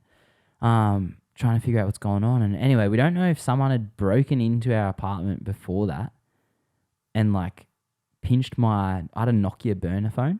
Over there, because like this was back before eSIMs and whatever else. It was way harder to get SIM card, and your phones were always locked and wouldn't accept it. So I got like a Nokia burner phone in the UK that I used all through Europe, and that was gone. And you remember Culture Kings back in the day? You'd go buy snapbacks and all that shit, and you could get like the hat case. Yeah. And my hat case with all my hats was gone, and I was spewing, bro. I was so spewing, and I was like, "This is fucked. Like this is bullshit." Yeah. None of the camera gear got stolen. Like, they didn't take anything of value. Weird, right? And then we ended up walking this guy outside, and we're like, we'll try and help you. Like, he was hammered. Yeah. We walk to the next building number 2. We go to 205, knock on the door. His mates open the door like, oh my God, where have you been? We've been looking everywhere for you. Like, this is ridiculous. Like, where you been? I'm like, bro, he's passed out on a couch. They're like, who are you boys? We're like, mate, we just from next door. Like, we just kind of rocked up. He was just in there, but I honestly thought we were going to kick off with this random dude that night. Ends up being like the nicest dude. They're like, you got to come out with us, boys. Fucking yeah. Like, they were just on a Bucks weekend, and he was just hammered. He was like one of the best men kind of thing or whatever. Fucking like got away with it over there. But that was one of the things where I was just like, say for example, someone had broken in or whatever, and the door was left open. He'd come in like, we didn't even know. They could have taken anything. They could have done whatever. And you hear so much shit in Europe, this, that, and the other. I'm like, we just get away with a lot of shit. Like, it's not the gnarliest story, but it was one of those things where it just rattled me. I was like, fuck, that was a close call. Like, we had we had a car crash over there. I think we were in France. I think we just left France. I think we might have been in Germany. We had a car crash with a Range Rover, which was not ideal. We were in a bus, and they crashed into us, luckily. Yeah. But I had like a jumper on that said French bastards, and I'd got it from like this shop in Paris called Tila. It's like, and their whole brand's Tila as in t-shirt dealer, because it's just a tea shop. So sick. They got the best branding. If you want to look them up on Insta and shit. They're such a sick brand. But they made this hoodie. I'll try and find a photo for you. It's just French bastards across the front. Yeah. And the guys that crashed into us were French. And it was just like, we got a picture of me outside, like with this car accident. I just got French bastards on the thing. It's like so funny, like. But other than that, bro, like there's some wild stories, but none that really come to mind, eh? Not overseas anyway. Was robbed? Yeah, here in Western Sydney, but like over there, or there's probably one, but I don't think it was too bad. We were in London. My girlfriend at the time had flown over, and I told her that I was in Paris with the boys for that competition, but what she didn't know was that I wasn't going yet. I was going a week later. So I told the boys to check in. Back in the day, you used to be able to check in on Facebook and shit in different places. So I sent the boys my login. I know. I sent the boys my login. I said, oh, check in Paris and like write this. And I like scripted it all, and they did it. And she'd flown to the UK to meet up with her mate that had been living in London. And then they were going to go off on their Kentucky and that. And we'd been seeing each other for a few months before we'd come over. But real fresh relationship and whatever. And I was missing her heaps. So I was like, I'm going to surprise her in London. So I messaged her friend. I said, hey, I'm going to book a hotel in London. They were there for one night. No, 2 nights. So they're for 2 nights. So, and I was like, I'm going to spend the 2 nights with you guys. And then you go to Tomorrowland, you go do whatever. I'll let you go. And she's like, yeah, sweet. That'll be hectic. Like, she'd love the surprise. So we ended up surprising her. It was like one of the best things I've ever done. She was buzzing, like so shocked. It was sick. But then her mate was staying in like real sketchy area in South London. And we just come out of a restaurant one night. It was me and these two girls. And I was just like, all right, sweet. Let's make the walk home. Like, we're just chilling, not thinking much of it. And we turned down, you've been to London, heaps of alleyways and little streets and shit like that. And we turned down this one alleyway, and I fucking can't make this up. There's like 100 black dudes. Yeah. You know what London's like, bro. Ballies, hoodies, tracksuits, like the whole kit and caboodle. Like, very intimidating culture at times. It's bad what they got going on over there. Yeah, and a lot of knife crime and shit. So we turned into this alleyway, and with these two beautiful Aussie girls, and I'm not exactly the biggest, most scary looking Donny. You know what I mean? I'm 5'7", on a good day, 100 kilos in my mind, 60 kilos in reality. Yeah. So I'm like, yeah, let's go. So we're walking down this thing, and they were like wolf whistling and shit like that. And I'm like, fair enough, whatever. And I told the girls as soon as we walked in there, I'm like, all right, if we're walking through here, just like keep your head down and just like walk straight. Like, if you don't engage, the chances of them barking into anything is like super small. I'm like, we should be sweet. So we're like walking through, they're making all these noises and stuff. And then they were like sniffing the girls and shit and like walking behind us. Bro, I've never packed it so hard in my life, because I thought I was just going to have to go one outs with all these boys. Like, I was like, all right, get ready, bro, let's go. Like, but we got through it all right, man. And it was just like a really intimidating, like 30 seconds kind of thing of walking through that. But fuck, my heart was racing. Like, and fuck, man, like, I'm not exactly scared of a whole lot. And I've been to some sketchy places and met some gnarly people. But like, when you feel like you're so outnumbered, like your odds of thinking, oh, I might back myself here are so out the window. Like, I was like, I'm done. This is me. Have I got a yarn for you? Fuck. Oh, give it to me. We're in Byron Bay, right? So I was going up for my birthday 6th of January. Yeah. One of the boys broke down. So on New Year's, you have those festivals where you go to like fucking Lost Paradise, whatever. Yeah, yeah. One of the younger boys, to tie it all together to start off with. So the younger boys, they're 3 years younger than me, but my cousin was their age, and I coached them all through football. Yeah, yeah. So by the time they all turned 18, like 19, they were hanging out with me. Blah, they're blah. the boys, yeah. Yeah, they're some of my best mates. So anyway, one of them borrowed jumper cables. He broke down in the line at this festival, and he borrowed jumper cables of a girl from Penrith that I knew. Yeah. So the night before my birthday, he calls me. He goes, "Hey, bro, I get nervous. I get social anxiety. Can you come with me to drop these jumper cables off to this girl?" Yeah, sure, whatever. And he goes, "What are you doing for your birthday? Like, we going out?" I was like, "No, I'm going to Byron." And he goes, "Okay." And he just kind of like was like rubbing his chin like all the way home. And I think, oh, what the fuck is this cunt thinking? Yeah. Anyway, he calls me at like 11 p.m. and he calls me on FaceTime and he goes, "Fuck, see you there." So him and all like 5 of his best mates that I know as well, notoriously like rowdy back then, go, "Yeah, we'll meet you there." And they're all 19 and I'm 22. Yeah. So anyway, they go up to Byron. They stay at this Airbnb.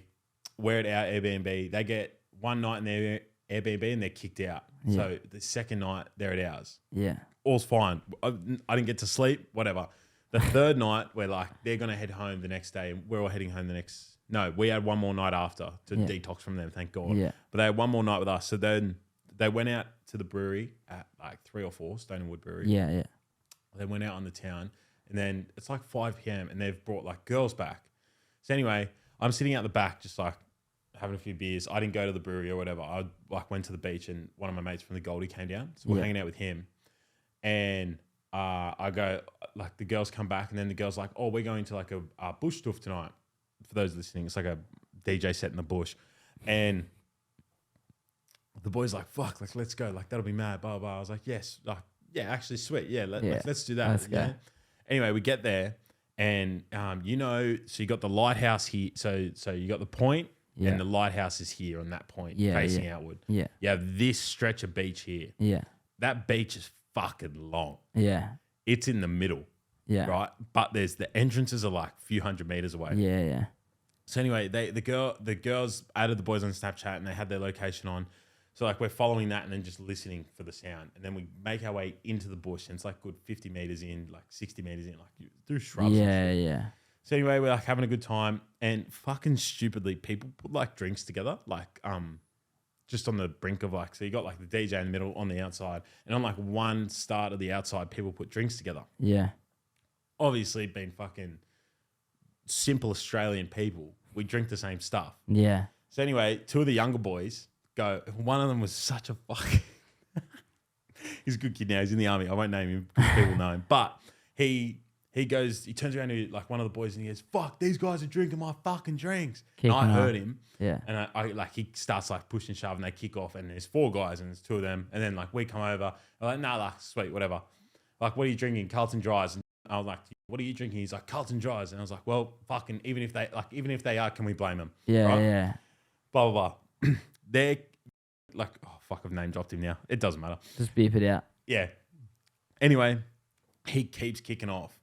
It gets to a point where the guys who were hosting it, and they were like young too, like all the crowd was like, there was guys as old as like 30, but like the guys hosting were like 18 or 19. Yeah, yeah. And it gets to a point where, yeah. Old mate. Yeah, old mate kicks off, and the host, who has like 40, 50, 60 people there with him, like it's his birthday or something. Yeah, yeah. He punches him in like the scuffle, and all of a sudden these kids all kiss ass because they're all from Eastern Sydney. Of course. So they all come running in, and all of a sudden, like in front of me, it's just erupted into like 20 versus like 5 or 6. And one of the younger boys, he was a big boy, bodybuilder. He just starts like, he was like pretty patient, and there was this one guy that fucking made me laugh. He goes, "Fuck, the Hulk's gonna fucking lose it." He's getting pissed off because guys kept trying to start him, and then he just started unloading. And I remember he got on top of one of these guys, and he was just like whacking him, and he got on top and put like both legs over the side, so he's pinned him essentially. Yeah. And we had to like pull him off, and then as I've like pulled him off, there's like other guys hitting him, and I'm going like fucking, like they're a bit younger than me, so I don't want to throw punches, and I've also been mostly sober. Yeah. Like I've had a few drinks. I can recognize how outnumbered we are. Yeah. So I'm like separating it big time, and the good thing about being big is like you can use your force in like a friendly way. Yeah. You know what I mean? Like you can pick guys up, demoralize You them got real authority. quick. Yeah. You pick them up, the feet are off the ground, like fuck, all right. Yeah. You put it back down, you're like, enough. Yeah. Anyway, we separate it, and these guys, like these crew that's kicked off is like infuriated. Anyway, so me and my best friend Ned, we're like, sweet, fuck, we're done, we're out, whatever. We're gone. Yeah, sweet. We go out onto the beach. You ever watch Simpsons movie? Yeah. You know the lynch mob when it's after Homer? Yeah, I shit you yeah. not, I turn around, I've never seen anything like it. I reckon 50, 60 people with flashlights like coming. Yeah. I, by chance, when that guy who was like the leader of their little crew got pinned and I got my bodybuilder mate off him, Yeah. I was then recognized as an ally essentially to them. Yeah. So they like ran past, like, so the boys start running, and I was a big boy at the time as well. So I'm going, no, fuck that. I'm not running on sand. If I get jumped, I get jumped, whatever. Yeah. I'm not outrunning them. So I'm not going to start You running. do the math. Yeah. So anyway, the boys run up like the ramp to the beach, and I get up there late, but like there's people running past me, and I literally heard them going like, nah, he's sweet, leave him alone. Like he didn't throw a punch, or blah, blah, blah. And like there was people that were merely just following it to follow it. Yeah. And they're going, nah, big boy's fine. He didn't throw a single punch. We watched the whole thing. Yeah. Anyway, they run past me, and I get up there, and like 2 of my mates who like would never throw a punch in their life got like punched in the face. Yeah. So I'm like struggling. I'm at this point struggling to like keep it. Yeah. down. You want to protect your homies too. It's like, Yeah. So I'm like getting in between stuff, and I'm sweet, leave him be. The boys get in a sprinter. By chance, like a maxi taxi picks them up. I'm left there with these people. But there was, to backtrack, it kind of got a bit, how do I word it? It got a bit like heightened because one guy had a gold chain on. He punched my mate, and my mate is notoriously skinny. Wouldn't hurt a fly. If he tried, he couldn't. Yeah. Same with us. We tried, we couldn't. Yeah. This guy, he was just going at my mate. Obviously, this guy's just gone on a power trip, picked the skinny guy who had nothing to do with it. Yeah. And I like grabbed the back of his gold chain and like twisted it around his, so like I've like twisted it with my fist and then like pulled him, and he started like choking his own chain. Yeah. And I like pulled him to the side. I was like, fucking look at Leave him. it, Like he's bro. squealing Yeah. for his life. Like, Yeah. just leave him. Yeah. And then he got angry. I'm going, fuck, shut up. Like, Yeah. so I'm walking through Byron Bay by myself. I get back down to like an area in Byron Bay at the beach. Get an Uber, sweet. I get back to my house. As I get back to my house, little do I know, the girls who took the boys to the beach party have messaged fucking one of the boys going, oh, I'll come back to your house. I'm so sorry. Like, let's sort this out, blah, blah, blah. He goes, oh, yeah, fucking smooth brain. Goes, yeah, sweet. Like, here's my address. Text him, Addy. I get to there and there's a Pajero and another Pajero fucking pinging it down the street. I'm at the front door. We had 3 mates who got like food poisoning or like COVID probably at the moment, Yeah. it was early 2022. So the country came to the fact to deal with it. Yeah. So anyway, we're like, I watch, bro, all I can do is laugh.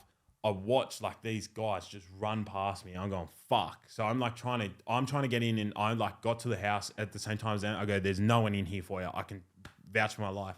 They run past the bedroom, run into the house, and I've got 2 mates that are like fully sick.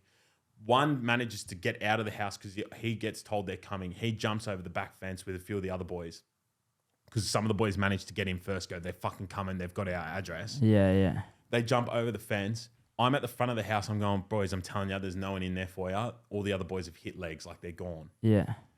I go past the window and like 2 of my mates are legit like just dropped, bro. They've woken up from a sleep. They're in food poisoning state and they're sick as a dog. They're fucking like pale white as it is. Yeah. And they're just looking at me. I'm like, nah, it's like, we'll sort it out. It's all good. Yeah. I walk into the house while they're in there. They obviously still want nothing to do with me. And they're like, fucking, where are they? You fat fuck, blah, blah, blah. I can't tell you boys like. Yeah. And I knew exactly where they were. They were this close to the fucking boys over the other side of the fence. Fancy. It all jumped and dropped straight in. Yeah. And then these boys go out the front, and there's one fat guy, God bless him. He was trying to get through the front door like a fucking. I was standing out the front at this point the guy who initiated it, he was running through the streets. He's a gun footy player. Yeah. So he didn't manage to jump any fences, but he was on leg getting away from them. Yeah. And then he'd go down alleys because they'd get in the Pajero and chase him. Yeah. He managed to get away. Same with one of the other boys. They didn't want him. And I'm at the front, and there's this fat guy there, and they'd all dropped their belongings. And there's this fat guy got his back turned to me. I'm thinking, fuck, like, I could easily just knock this prick out. Yeah. Take their shit and call it evens, or we just leave it. And anyway, I just, in my head, I go, I don't know. Have you ever been in a moment where you weigh up your situation? Yeah, 100%. So I weigh up my situations and I go, I could like just roll this kid and take all their shit because they dropped like bum bags and shit. They had satties. Yeah. Also wasn't even thinking, but they probably had knives in there and stuff like that. Whatever. These guys were nuts, bro. I've never seen, when you look in someone's eyes, it's just like, there's no one home, but like, it's just infuriating. Well, yeah. So I'm just standing out the front, and the fat guy's like putting his hand all on the doorknob. And I literally said to him, I was like, bro, I wouldn't do that if I was you. They're like your fingerprints there now. Yeah. And he's like, kind of like went to like have a go at me, and then he like kind of turned around. He's like, He's like how to think about it. Like, you probably got me here. So they all go away. So that scared him enough to be like, all right, fuck, I'm out. And then he goes to his mates like, cops are coming, blah, blah, blah. Because John was on the phone in the toilet. John's on the phone going like to the cops. They'd recognize these 2 guys are completely innocent. So these guys had some sort of morality. Luckily. Yeah. Like, but anyway, cops take their fucking time, man. It's insane, how long the cops took. The boys all end up making a home. By fucking chance, the 2 neighbors that we had like lived in those houses. Like that's like not Airbnbs or whatever. And the boys had dropped in, and by absolute chance, like there was a single mother with a daughter in one of them, and she goes to have a go at the boys, and she could just see in the boys' faces like complete fear. Yeah. And they're going like push. Yeah. And they can just, and then she must have just heard what was going on in the background. If she screams, she has every right to do in that moment. Yeah. She's got a daughter in the house and just her. Yeah. Like the boys are done for. Yeah. Same with the house on the other side. Anyway, cops come. They're heaps nonchalant about it. And then fucking one of my best mates goes, fuck it, we'll stay another night. Like cops have got us on protection. I was like, first of all, they couldn't even give a fuck. Yeah. We're tourists as well. They have no care for us. Yeah. Got in the car at 3 a.m. that night and drove straight all the way back to Wimberley. By myself as well. You were just over it? You're like, fuck that. I'm not staying. It's one of those things, like where it just gets to that point where you're just like, man, I'm done. You kind of, you pull the plug. Bro, it'll be your own. Like, like you said, like when I mentioned, like, have you been close to being rolled overseas? Like, in Western Sydney, I actually have. Yeah, like things here. And that's the thing too. It's like, you just get to those situations and you don't ever want to live that shit again. It's not a comfortable thing, bro. Like, did yours happen at the skate park? Yeah, I had a few. I had a knife put on me at Jamo, of all places. I think Nick's told me a few situations at like we've had a few brawls there, like massive brawls there over the years. Over what? Little things, bro. It could be the skate parks. It's tribal. Yeah, but it's also full of like interesting people, you know, not to say the least. Like, there's a lot of nice people who go to the skate park, but there's also a lot of not nice people. Or there's a lot of people that don't come from much. You got to remember, for most people, like, the skate park is a free access point. Like, if you have a skateboard, a bike, a scooter, you know, you can use it. Most skate parks are free to use. So it's not like football and stuff like that where you got to pay to play. So it's a free access sport for a lot of people, or a low entry cost sport. And yeah, there's a few at Jamo over the years. I remember I got a knife put on me there once. I was by myself. It had started raining. And because I lived in Warick Beynon, like, you could get buses in and out, but my mum would come in and pick me up after work. But it would be like 5, 6 o'clock most days by the time she got in here. So I was in there one day. I can't remember. I think it was school holidays or whatever else. But all the boys had kind of like not really come down that day, or everyone had taken off and it had been raining. So I went to this place over the road, the chip shop, and I was just chilling there and whatever else. And then I was like, all right, I'm over sitting here. Like, I'm going to go back to the skate park. And it was like not raining, but wet, if that makes sense. So we weren't really doing much. I was just chilling there. And these guys that were there early in the day, that I knew of them, like, or one of two of them anyway, had come from Campbelltown. Yeah. And one of the dudes was just a sketchy guy. I can't even remember his name. I used to remember his name and everything, but he was there. And I, at the time, had a really sick setup. But I also had a camera and I also had all this, and a lot of people knew that. And yeah, he was like, give me what's in your bag. And I was like, nah, bro, no chance. Yeah. And I was like, you're fucking tripping. Like, and I'm, like I said, not the biggest dude and definitely not a violent guy. So I was like, nah, bro, no chance. Trying to stand some ground. But at the same time, I'm like, fuck. And he goes, give me what's in your bag. I said, nah. Opens up his bum bag or whatever and pulls out his knife. He's like, give me what's in your fucking bag. And I was just like, oh, fuck, do I just like hand this over or whatever? And I was like, nah. And luckily for me, one of his mates come over and goes, bro, don't fucking do that. You know who that is? Like, he's one of the boys. Like, don't fucking... And his mate had really like saved me in that moment, because it was at the point where I was like, all right, do I fucking swing my scooter or some shit and go full Jackie Chan and like risk it? Or do I just give up what I've got and take the L or whatever? And like I said, the stupid thing was, at that point in time, I knew who the guy was. Yeah. So I could have easily messaged my boys from Campbelltown or whatever, like Adam Bolton or any of the like the local crew out there, and said, oi, what's this dude's last name again? Or what's this dude's details? Or what's his Facebook? Or what's his this? Yeah. Got it in 2 seconds and gone to the cops and say, like, this dude stole my stuff, like, go and get my shit back or whatever. Or this dude like robbed me at knife point. But yeah, bro, I was so lucky to get away with it in that time. And I remember I was just scattered, and like the boys Rory and Chris and that lived around the corner, but none of them were home. Yeah. So I just felt like I couldn't have just taken off. I'm like, where do I go? So I literally, from that moment, bro, as soon as his mate like intervened, I got on my scooter and I pumped it past Panthers and all that, and I went to the plaza and I sat in the food court, and I was just like, that's the one place where I know people are going to be. But it's like I said, it's like 5 p.m, bro. So it's not exactly like it's busy there either. And I was just on edge. Like, I was just like full of adrenaline, just like whatever. I reckon I got to this Jamo to like the plaza in probably like 1 minute. Like, I was sprinting, bro. Like, I've never ridden faster on a scooter in my life. Fifth gear, just pumping like up the street. Like, no one was catching me. I was overtaking cars and shit. Like, I was out of there. But it was one of those things. It's like, you don't expect that shit to happen in a place that's like home to you. Like, Jamo was like home, but it was just an odd occasion that no one else was around. It had rained, so all the locals had gone and shit like that. Like, it wasn't like I had my safety net kind of thing. And then there's been a few other ones. Like, we were little rat bags when we were younger, like pinching trolley poles and stuff like that for like the Razor bars. And I remember we were at Kmart, or like the Nepean Centro or whatever it's called. We were there. And a few of the boys were getting some trolley poles and that. And we were riding like the trolley rails. Yeah. Like, we could hop up and grind them and shit. We were just chilling. And then a group of pseudo boys come around the corner. I'm like, what are you doing? And we were just like, oh. And we were all like just chilling. And I looked up and my mates had gassed it. They were gone. And I was like, oh, fuck. So I like got on my scooter and like just gapped it as well. And they chased us down the street. And you know, when you come out of that, there's heaps of like little off-roads, but then there's those 2 main roads that run up. Like, one's like the stadium side and then the other one's like the housing side. We'd gapped it around and gone through the housing side and like gone to one of my mates' houses. But I was running, bro. I've never like moved so fast in my life, other than that other time going to the plaza. I was like just gapping it, and these dudes are just chasing us. Like, nothing come of it. And to be fair, they're probably just fucking with us anyway.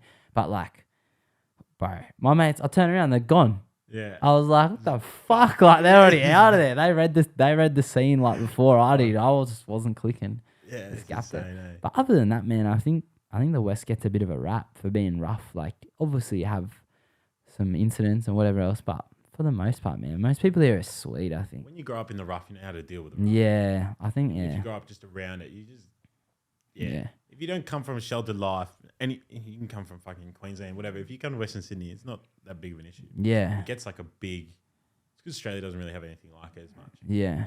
Yeah. But yeah, bro, we, in Europe as well, actually, we were staying in the hood in Paris and we walked through like a park and there was like, a lot of people think that Paris is like this beautiful place because they it's think of the fucking Eiffel shithole. Tower as well. Oh, it's a it's shithole. rough, bro. It is shit all rough. the city, eh? Yeah. Even like around the Eiffel Tower. The pickpockets and all that shit. I hate to tell anyone listening. Trevi Fountain, fucking in Rome, even London. Eiffel Tower, not as romantic as one would like to believe. It's as romantic as you make it, I suppose. Yeah. But we were walking through a park and they hang out in parks. Fuck, you just wish you could tell them to get jobs. But it was like saying that I'm walking through the same park. But, I was just walking through and the boys were like, holy fuck, like we know where we are because we just kind of wanted to walk our way through the Eiffel Tower. Yeah. I remember saying to the boys like, oh, just walk with your head up. Like it's not really. Yeah. Because I used to work at JB Hi-Fi, so I'd have to go over the train station at night and walk through what's it called, Thornton. Yeah. Just over there, and like at the bottom of that side of the train station, like there's been a few times where I just keep walking. It's like, sketchy, yeah. Yeah, the shit that goes on. Also, like I said earlier, blessed with my size. So we did that in Paris, but in Split, the boys hopped on Croatia Sail, which didn't leave for 3 days because Ultra was on. So the boys were sleeping on the boat. I was staying at a hostel. My mate was meant to come to Ultra. He dogged me because his fucking missus had him on a chain. Shits me, man. So he was staying at the hostel, but I'd have to walk across Split. Now, Split's still like an old Eastern European city. Yeah. There was many a times because Ultra, for those listening, goes from 10 p.m. to 5 a.m. because it's too hot during the day. So I'd be walking home at 5:30 in the morning, 4:30 in the morning.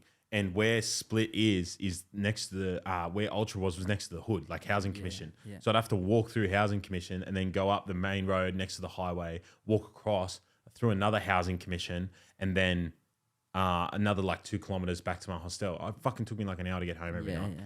Lucky I had AirPods. Maybe stupidly I had AirPods in, but I was kind of enjoying myself.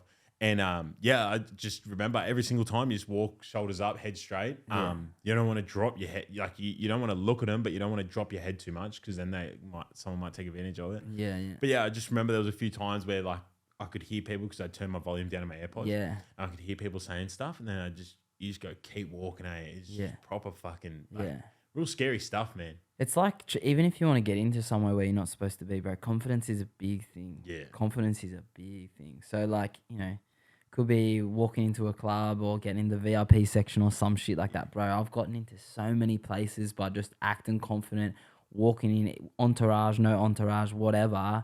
You just go, all right, I belong in there, and you act like you belong and you're sweet. It's the same in those situations, bro. If you act like you're sweet and you can hold your own, it makes people second guess their thinking as well. So it's like if you're walking through like head up, like you don't care, they're going to think this guy doesn't care. Like why? Yeah. Who does he know? Can he fight? Whatever. What's he got to lose? Yeah. What's he got on him? You know what I mean? It's one of those things. So yeah. Top 3. Yeah, that's what I wanted to ask. Top 3 countries that you visited. How many countries have you visited? Do you know? I don't know the number, bro. I should really count. I would say top 3 countries. I'd say some of my favorites. I think Spain's sick. I think Spain just has a different culture. Like late at night, Barca's mad. Barca's sick. And especially for skating and stuff like that, I'd say Spain. South Africa was cool, but I don't think I'd put it in the top 3. I'd say Switzerland was really like beautiful. When you're at where was it? Livigno, yeah. Yeah, did you cross over much? Nah, bro. We were, because the way it works, we were just in like this town, Livigno, but it's surrounded by mountains. It's such a mission to get in or out. Yeah. And there's like free public transport and stuff in the town, so there's everything you want to do there. But it's just like there was no need. We were there snowboarding on the days off. We really just wanted to chill, because we do like 3 days on snow, day off, 3 days. So Yeah. just to break it up, because if you've ever been snowboarding or skiing, like it's pretty physically demanding, and we're there with like a semi-elite camp, so it's like everyone's sending it and whatever else. But in terms of the top 3, bro, I don't know what I'd say for the other one, You know what? I reckon New Zealand's underrated, bro. Oh, I really want to go. South Island is so beautiful. That place is so underrated. And if you could go, like for a lot of Aussies, you can get pretty cheap flights, especially from the East Coast. So I'd definitely, if you haven't, go to South Island, bro. Yeah. And you can go there in winter or in summer and it'd be beautiful. Like summer, obviously, you can do the hikes or you can do whatever if that's what you're into, or you just have a sick backdrop in like Queenstown. Or if you go in the winter, you can go snowboarding, skiing, whatever else. But such an underrated place, I reckon. Last thing I wanted to ask, with your snowboarding endeavours, I've watched a few YouTube videos where like they're going down a route, something goes wrong, and they end up like just fucking going down like the craziest. Yeah. Have you got any crazy snowboarding stories? Obviously you do, but like, I was about to say, there's heaps. I don't know what would be the gnarliest. have you ever done a run where you think like, holy fuck, like this is proper? Yeah, we had a couple scary ones when we were in Colorado. When we were in Colorado, it was like -30 the first week we got there, and I'd never experienced anything like that, like so cold. But it was like just dumping powder. And you go through the trees and stuff like that, and it seems pretty simple when you talk about the trees. A lot of people think that there's like a designated route, and it's not. It's like imagine walking through the bush and there's no path. You just figure it out and you end up this way, that way, whatever.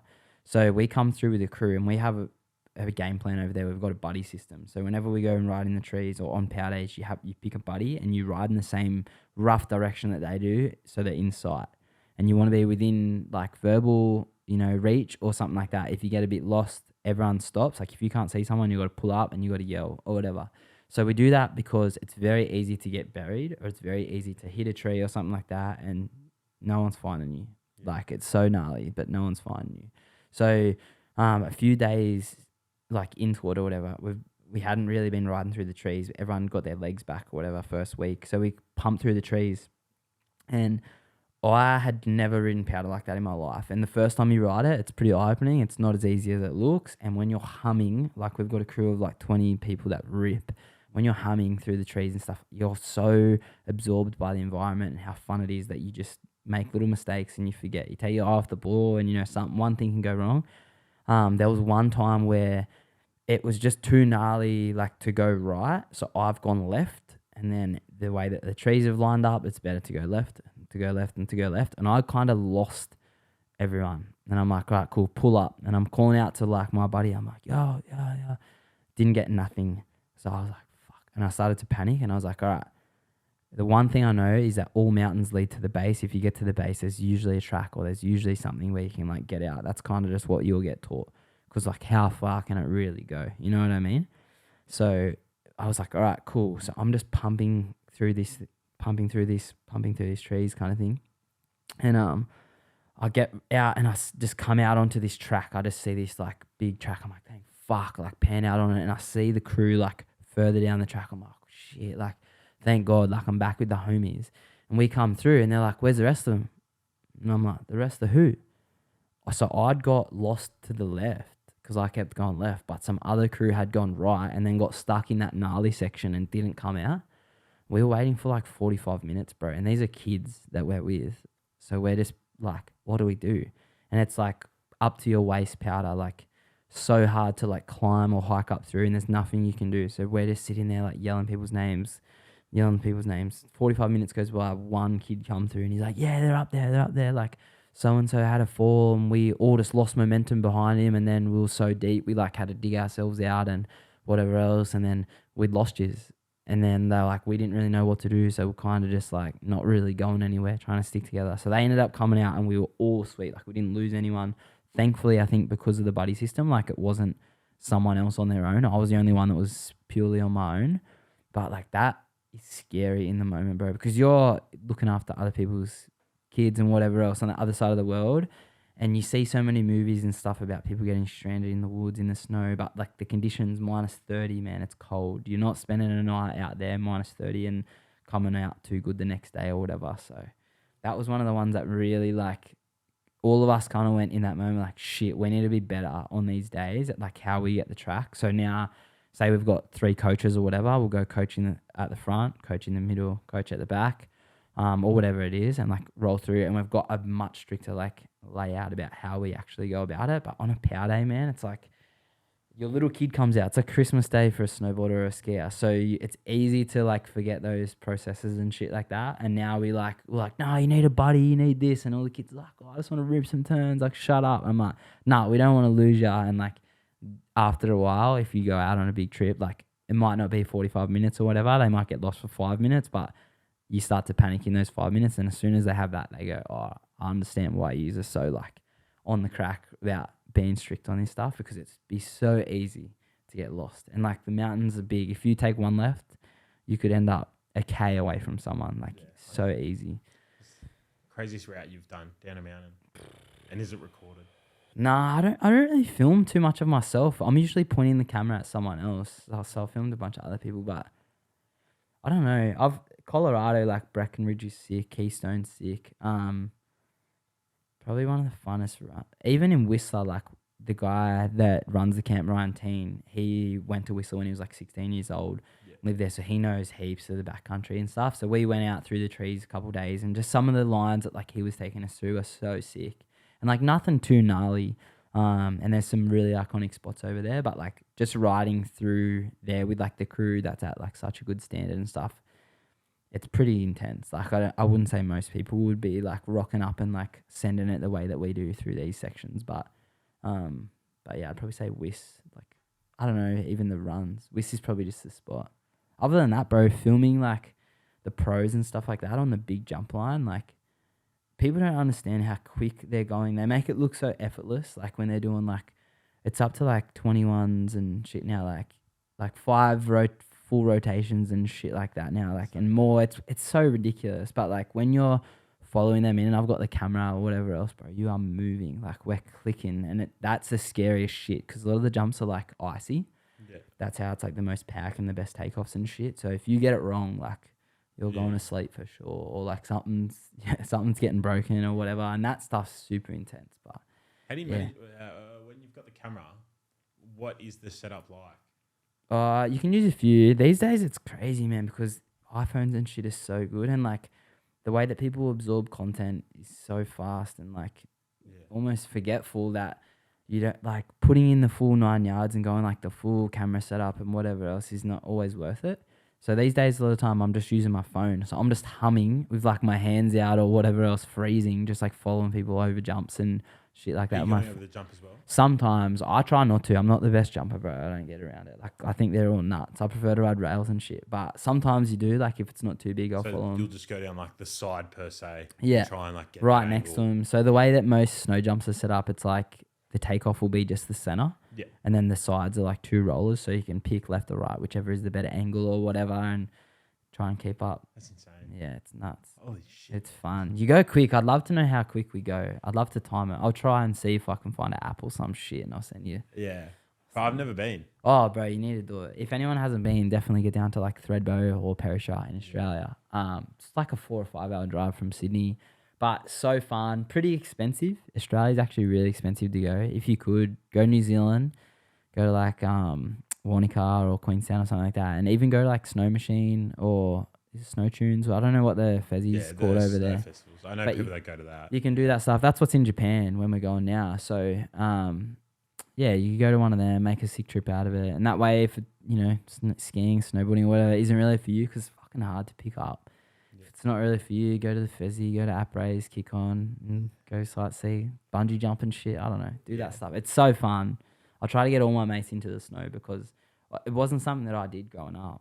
It was only like when I went to the States as an exchange student, they were like, what's one thing you've never done? And I was like, I'd never seen snow, because they had a photo of them on holidays at the snow on their wall. And I was like, I've never seen snow. And they're like, we'll take you. So we went to a place called Big Bear or Bear Mountain in California. Did like 1 or 2 days there. And then I didn't touch a snowboard for years. And then my girlfriend at the time had bought me a 3-day pass or a 4-day pass or whatever it is for Perisher, because I'd been talking about it so much. So we went down together for like 3 or 4 days, and I was hooked, bro. And then since then, season pass every year, just on it, profit. Is it crazy to think like you and Nick who hanging out at Windsor skate park, Jamo skate park, like you both used an audience you garnered via scooters and you managed to pivot in such like crazy directions. Like you travel the world for a job essentially. Yeah.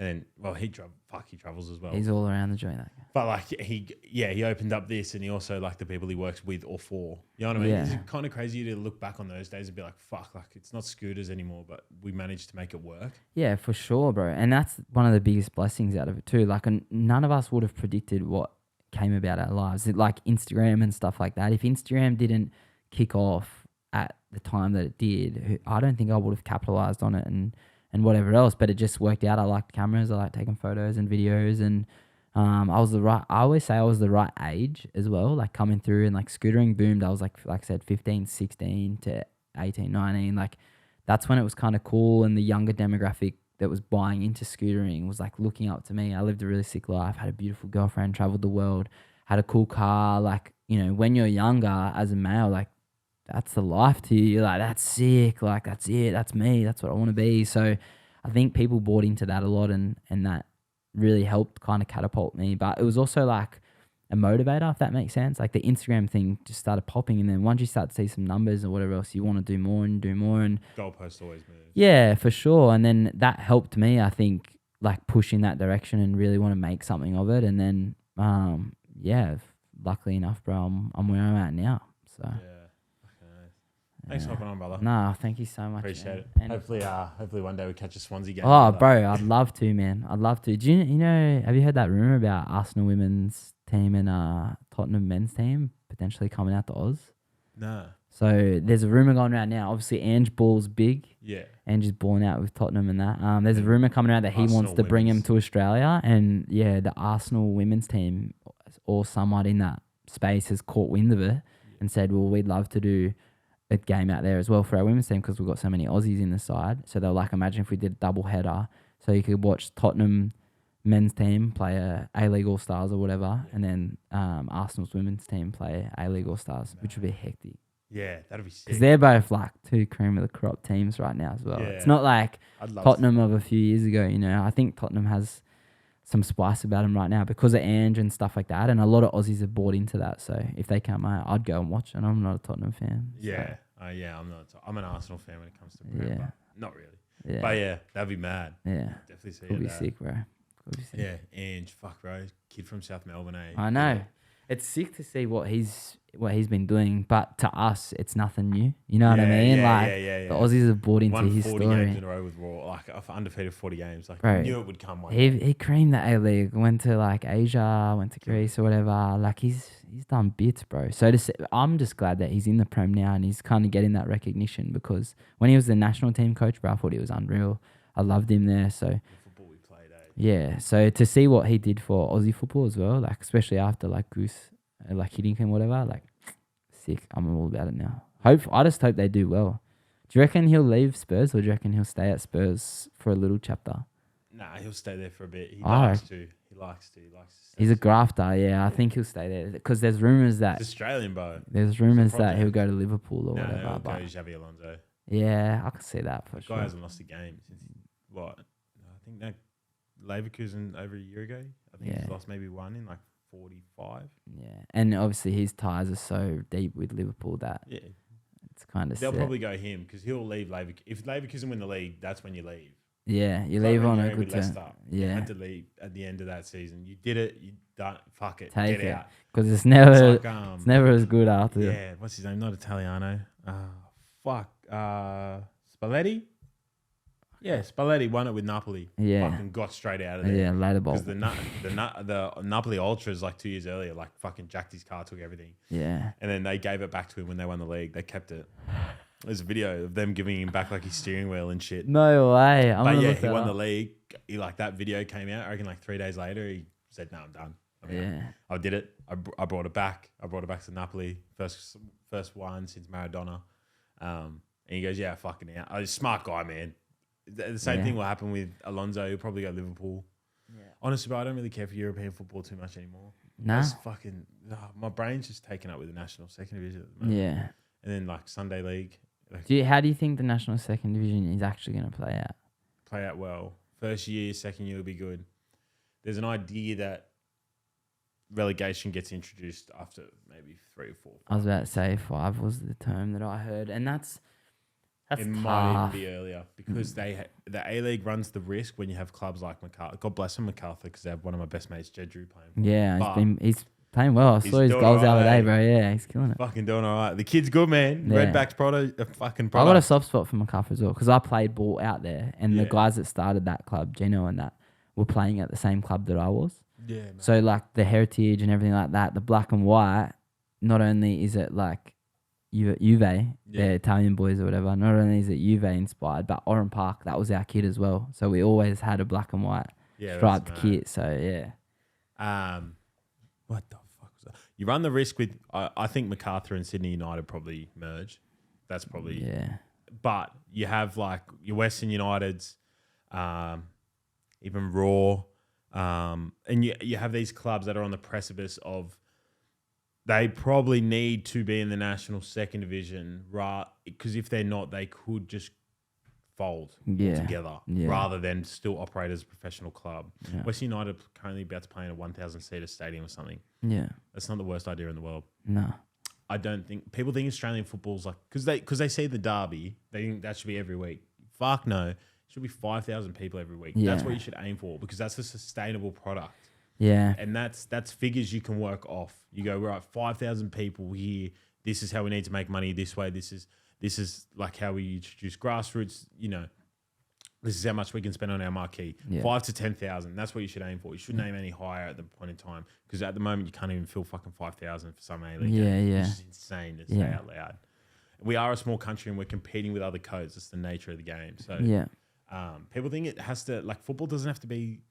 Like Ibar, bro, they had we called it Lithgow Stadium on FIFA. Like we played our pro clubs team out of there. We played out at Ibar Stadium. Legit looks like fucking Lithgow Showground. That hosted Messi and Ronaldo in their prime. Yeah, they had 9,000 seater in La Liga. Yeah, so it just goes to show, Luton. Yeah, Tekkas is fucking from Luton. I know, bro. I know. That's the what's it called? Something Lane or something. Yeah, I can't think of the name of that. But they ended up reno on it, right? Yeah, but they're not renoing it for the Prem. They're renoing it because they have to. Yeah. But they use the Prem money to reno instead of buying players for the Prem. Yeah, yeah. And they bought in Ross Barkley on free, which has been probably signing. Balling out, hey. Probably signing of the season. Yeah, yeah. But yeah, I think it's the same thing. I was at Marconi last night. It was 500 to 1,000 people. It needs a lot of work, man. Not even 500. Same with Olympic. It needs a lot of work. But I think that's the thing, bro. They've got their sights set on full stadiums and all this stuff, but the stadiums that they're trying to fill are designed for other sports and other events and whatever else. And you look at lower league football, if you look at Wrexham, it's obviously more documented for people that might get around it or know the series. They were reno in the stadium, and I can't remember what it is that they were getting in, but they had decent following, and they were in non-league. Yeah, they're fifth tier of football over there, and they're getting that in because they've been around for so long and the fan base is built up and stuff. We don't have that luxury of culture and history and whatever else. You've got to build on that. So us now growing up with the Wanderers or with MacArthur or with whatever that club may be that you support in your local area or whatever, when we're having children and shit like that, that's when the heritage and stuff gets introduced and it keeps getting passed down. But a lot of these clubs are so far down, 50, hundreds of years old. We can't expect to have that loyalty and everything else from the get-go. And I think that's what a lot of the, I don't even know the word, the governing body, I guess is probably the easiest way to just sum it up, don't get is that, you got to play the long-term game, and that means smaller wins. Don't set the stadium limits at 20,000 and try and hit 20,000 from the start. Do what you say. Hit 5,000. Hit whatever. Pack it out. Create an atmosphere where supply and demand comes in. The demand is there for those tickets, so then you can supply them with more tickets or more seats or more whatever. It's like Supreme and everything like that, how they made the brand so popular is because you couldn't have access to it.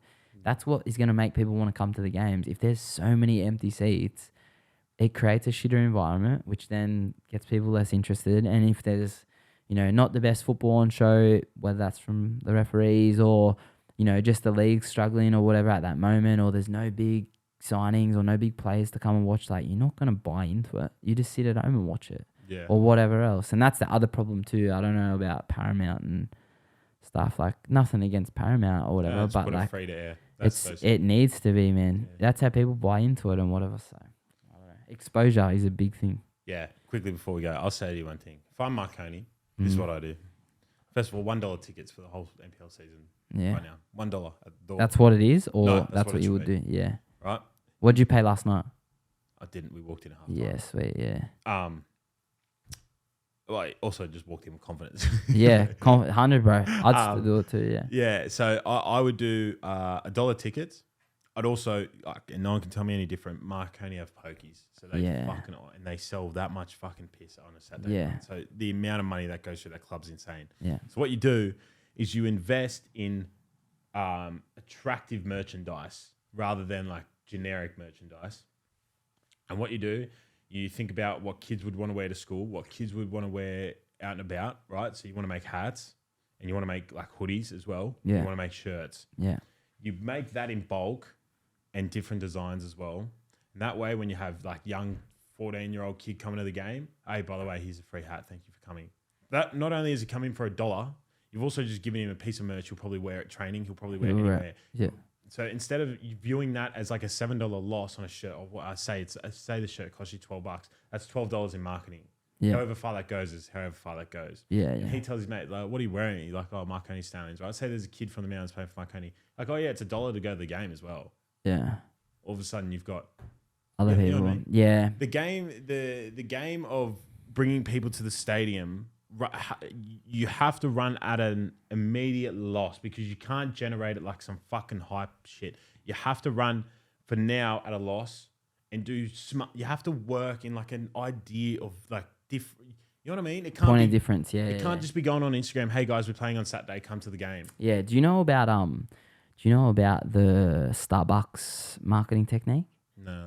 So you know when you get a Starbucks, heaps of people post. Yeah, you write the name wrong. The name's wrong. Yeah. That's intentional. Yeah. So that's the Starbucks marketing thing, right? So people were going to post this and be like, what the hell? They fucked up my name or they spelt my name wrong or whatever. It's so simple, but you think about what that actually does. Whether people are talking about you in a good way or a bad way, if the coffee's good, they're going to buy another coffee, right?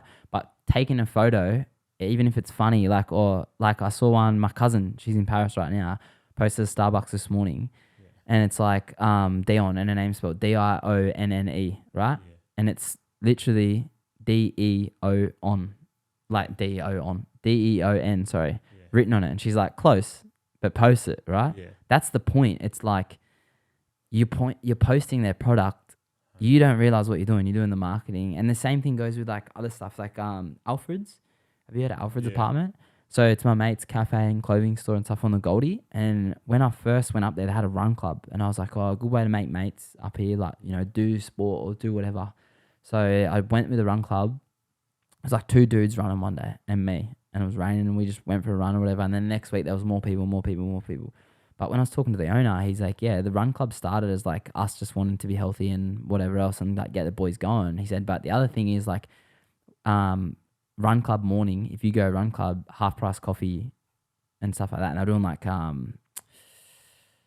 burritos and shit, brekkie burritos at the time. So it's like half price brekkie and that. So you'd go for a run, you get a discount for coming. So people would come and then they'd sit down, have a coffee and whatever else. But what people didn't realize is run club was free. It didn't cost you anything. You got a cheaper coffee and shit. But you'd post about that kind of stuff. You'd make friends and whatever else. And it brought people to the cafe. And now we've like moved it. And some Saturdays we had like 50 people come to the run club. Some Saturdays it's 5 people. It's whatever. But it's always on. It's always free. Rain, hail or shine. But the concept is exactly that. Bring people to the cafe. They have a good time. They're going to spend money. They're going to whatever. And he's got the clothing brand, which I don't know if you've seen it pop off. Yeah, it's insane. It's everywhere now. It's everywhere. Like they're in Tokyo right now. I'm about to go meet up with them. But like they're literally just there because this Japanese guys like got their stuff in the store and wanted to do like a collab with them. And they're like, yeah, we'll come on a holiday and link up and do this shit. Networking, bro. You got to give. You got to give to get for sure.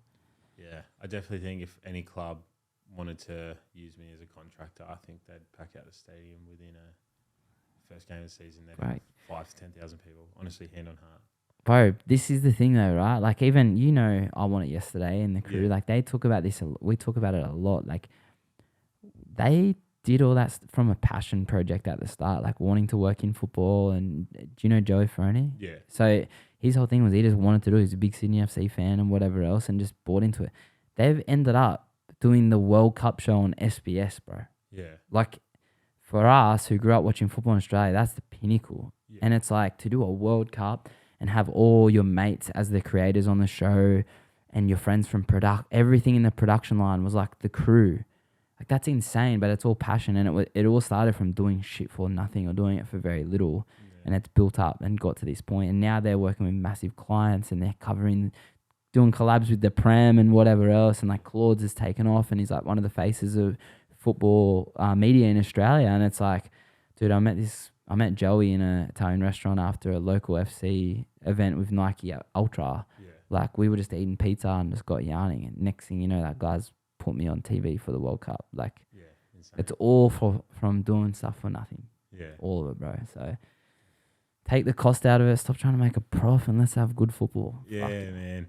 You're telling me, man. You're telling me. From a boy who's Nonna lives next to Marconi, I just want to see the game do well, you know? Yeah. But it's fucking so hard. It's so hard. They're so stupid, bro. I think it's a lot. Like, why would you listen to a fat kid from Wembley? But you know what I mean? Like, what have that's what they say in their heads. They'll be like, what would this kid know? And you're like, everything that you wouldn't because you're in a fucking suit. Exactly. This one, like, this kid here is the exact reason football will survive is people like us. Passionate about it, that care. I think the other thing too is a lot of people are scared to make change. Big time. People are scared of what people think. What is it? Oh, that's right. I heard a thing and it's the CEO of Blockbuster. He has a saying now, which he's like, CEO doesn't stand for Chief Executive Officer or whatever the hell it is or whatever. He's like, it stands for change equals opportunity.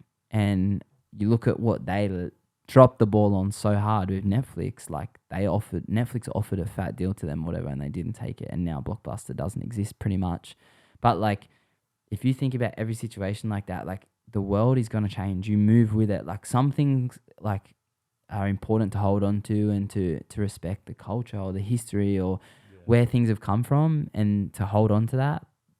Sure, but everything moves past it. So it's like it either moves with you or it moves against you and it holds you back. And I think a lot of football and stuff like that in Australia especially is too held on trying to do things the older way or like with the wrong mindsets and not really opening their mind about what it could be. Like, imagine if you played football in Australia, like you sign up with PFA or whatever it is, Football Australia, you register, you should get like, you know, maybe a discounted membership, or you should get X amount of free A-League games to a year and whatever. And if you give those things away, like, sure, they'll probably pay to come to the other games that they don't get. Like, say you get 3 games a year or whatever else free. You're going to use that stuff because it's free. Like, it's a good day out for the family and for whatever else. And, you know, if you want to go, your mum's got to pay to go, or your dad's got to pay to go, or whoever, or your friend that isn't registered that wants to come with you or whatever. You invite them. Like, it just invites the families out to the stadium, but it's all just giving fucking something extra. And it seems like I've never thought about that in my life until just then. But like, how do they not have all these ideas come into life that are revolutionary? I'm fucking baffled, bro. Yeah. Well, any NPL clubs out there want to use me as a contractor? I'm not going to work 9 to 5 Monday to Friday, but I will come in 2 days a week and just go, this is what we're doing this week. This is what we're doing this week. Yeah. Yeah. There's just there's plenty of examples in America. What's his name when he bought fucking Dallas back? Mark Cuban. Oh yeah, I was about to say Cuban. Gave him a ticket for I'm pretty sure he gave him free entry. Yeah. And just brought everyone back over like a course of like a month, which in an NBA term is like 6 to 8 games really. Yeah, yeah. But yeah, he just brought everyone back so quickly because he just said, hey, like, I saw you haven't renewed your membership. Got on the phone himself. He goes, it's Mark Cuban here. Just bought the Mavericks. I see you haven't renewed. How about you come down to the game for free? Yeah. Blah, blah, blah. Like, here's your seating. And just fucking, bro, you got to run at a loss and then, like, good marketing runs at a loss initially. Yeah. Fucking really good marketing runs at a loss initially. And then, you're able to profit in the long term. You see numbers on Kanye at Super Bowl? Yeah. Insane, eh? That's fucking insane. What was it, like 7 million? 7 million. The cost? Is that 7 million upfront cost? Bang. Films that ad on his iPhone. Yeah, shit's $20 on the website. Like, think about how simple. There's no effort that's gone into that, bro. And then I think the numbers that I saw afterwards was like 20 mil. Yeah, and he also having everything the same price. We're obviously not fans of what he does. Like, what he says. But No, I'm not. I'm not a fucking Kanye love the supporter. art. Love the art. I will say the I Inter like the Milan, business, bro. Yeah. the Inter Milan fucking song release. yeah, That's they pretty got, cool. But he also made everything the same price, and in that way, you can gauge Product testing. Yeah. From everything being the same price, it has no differential of price, And which is the everything- main and- factor in purchasing. Yeah, and everything was pre-order as well. Yeah. And that's the same, like a lot of people do this with, drop shipping and shit's kind of the same method, but a lot of online brands do this where they print on demand or whatever. So it's like, you have all your shirts up and online, and sometimes it's good, sometimes it's not the best. You got to have quality within that. So like Alfred's have a kind of similar thing with what they're doing, where they bought all their blanks. They've ordered all their blanks. And they've like made the shirt so good so they can just screen print on top of it, and they don't have to make massive amounts. If it's not moving well, sweet. Like they'll make say 50 or whatever, and then if they sell 100, sweet. They just print another 50. Everyone gets their shirts within a couple of days or whatever. But at the same time, you're not losing out on heaps of costs. Same with all the hats, which have gone nuts. Like they can't get enough of the OG cut hat. And Ed was like, dude, I just can't get enough. So he was like ordering in advance. Like, I need more. These are going to sell. Like everything's flying. So he's at the point now where he's just ordering so many blanks just so they can like do custom ones and whatever else and just drop them every few weeks. But that's the thing. They're dropping them here, there and everywhere. It's not like you're waiting all year for shit to come back in stock, or it's not like it's sold out once or whatever. Like, well, a lot of the stuff does sell out once and that creates a demand. But like he brings things back in 3 months' time and goes, oh, another restock. And it's just like, bang, gone in a day because people want it. Same goes for tickets, jerseys, all that shit. So, yeah, bro. A lot of work to do. I got a lot of other ideas. I got a lot of stuff to tell you. This shit is yeah, sweet. recording finishes. But yeah, definitely a lot of ideas. Australian football's in a fucking fascinating thing. Marketing wise, bro, it's insane. But anyway, better stop it. I've been yarning. Thanks, bro. Thanks, bro. Appreciate it. Nah, no worries. All right. See you next week. Later, bolt.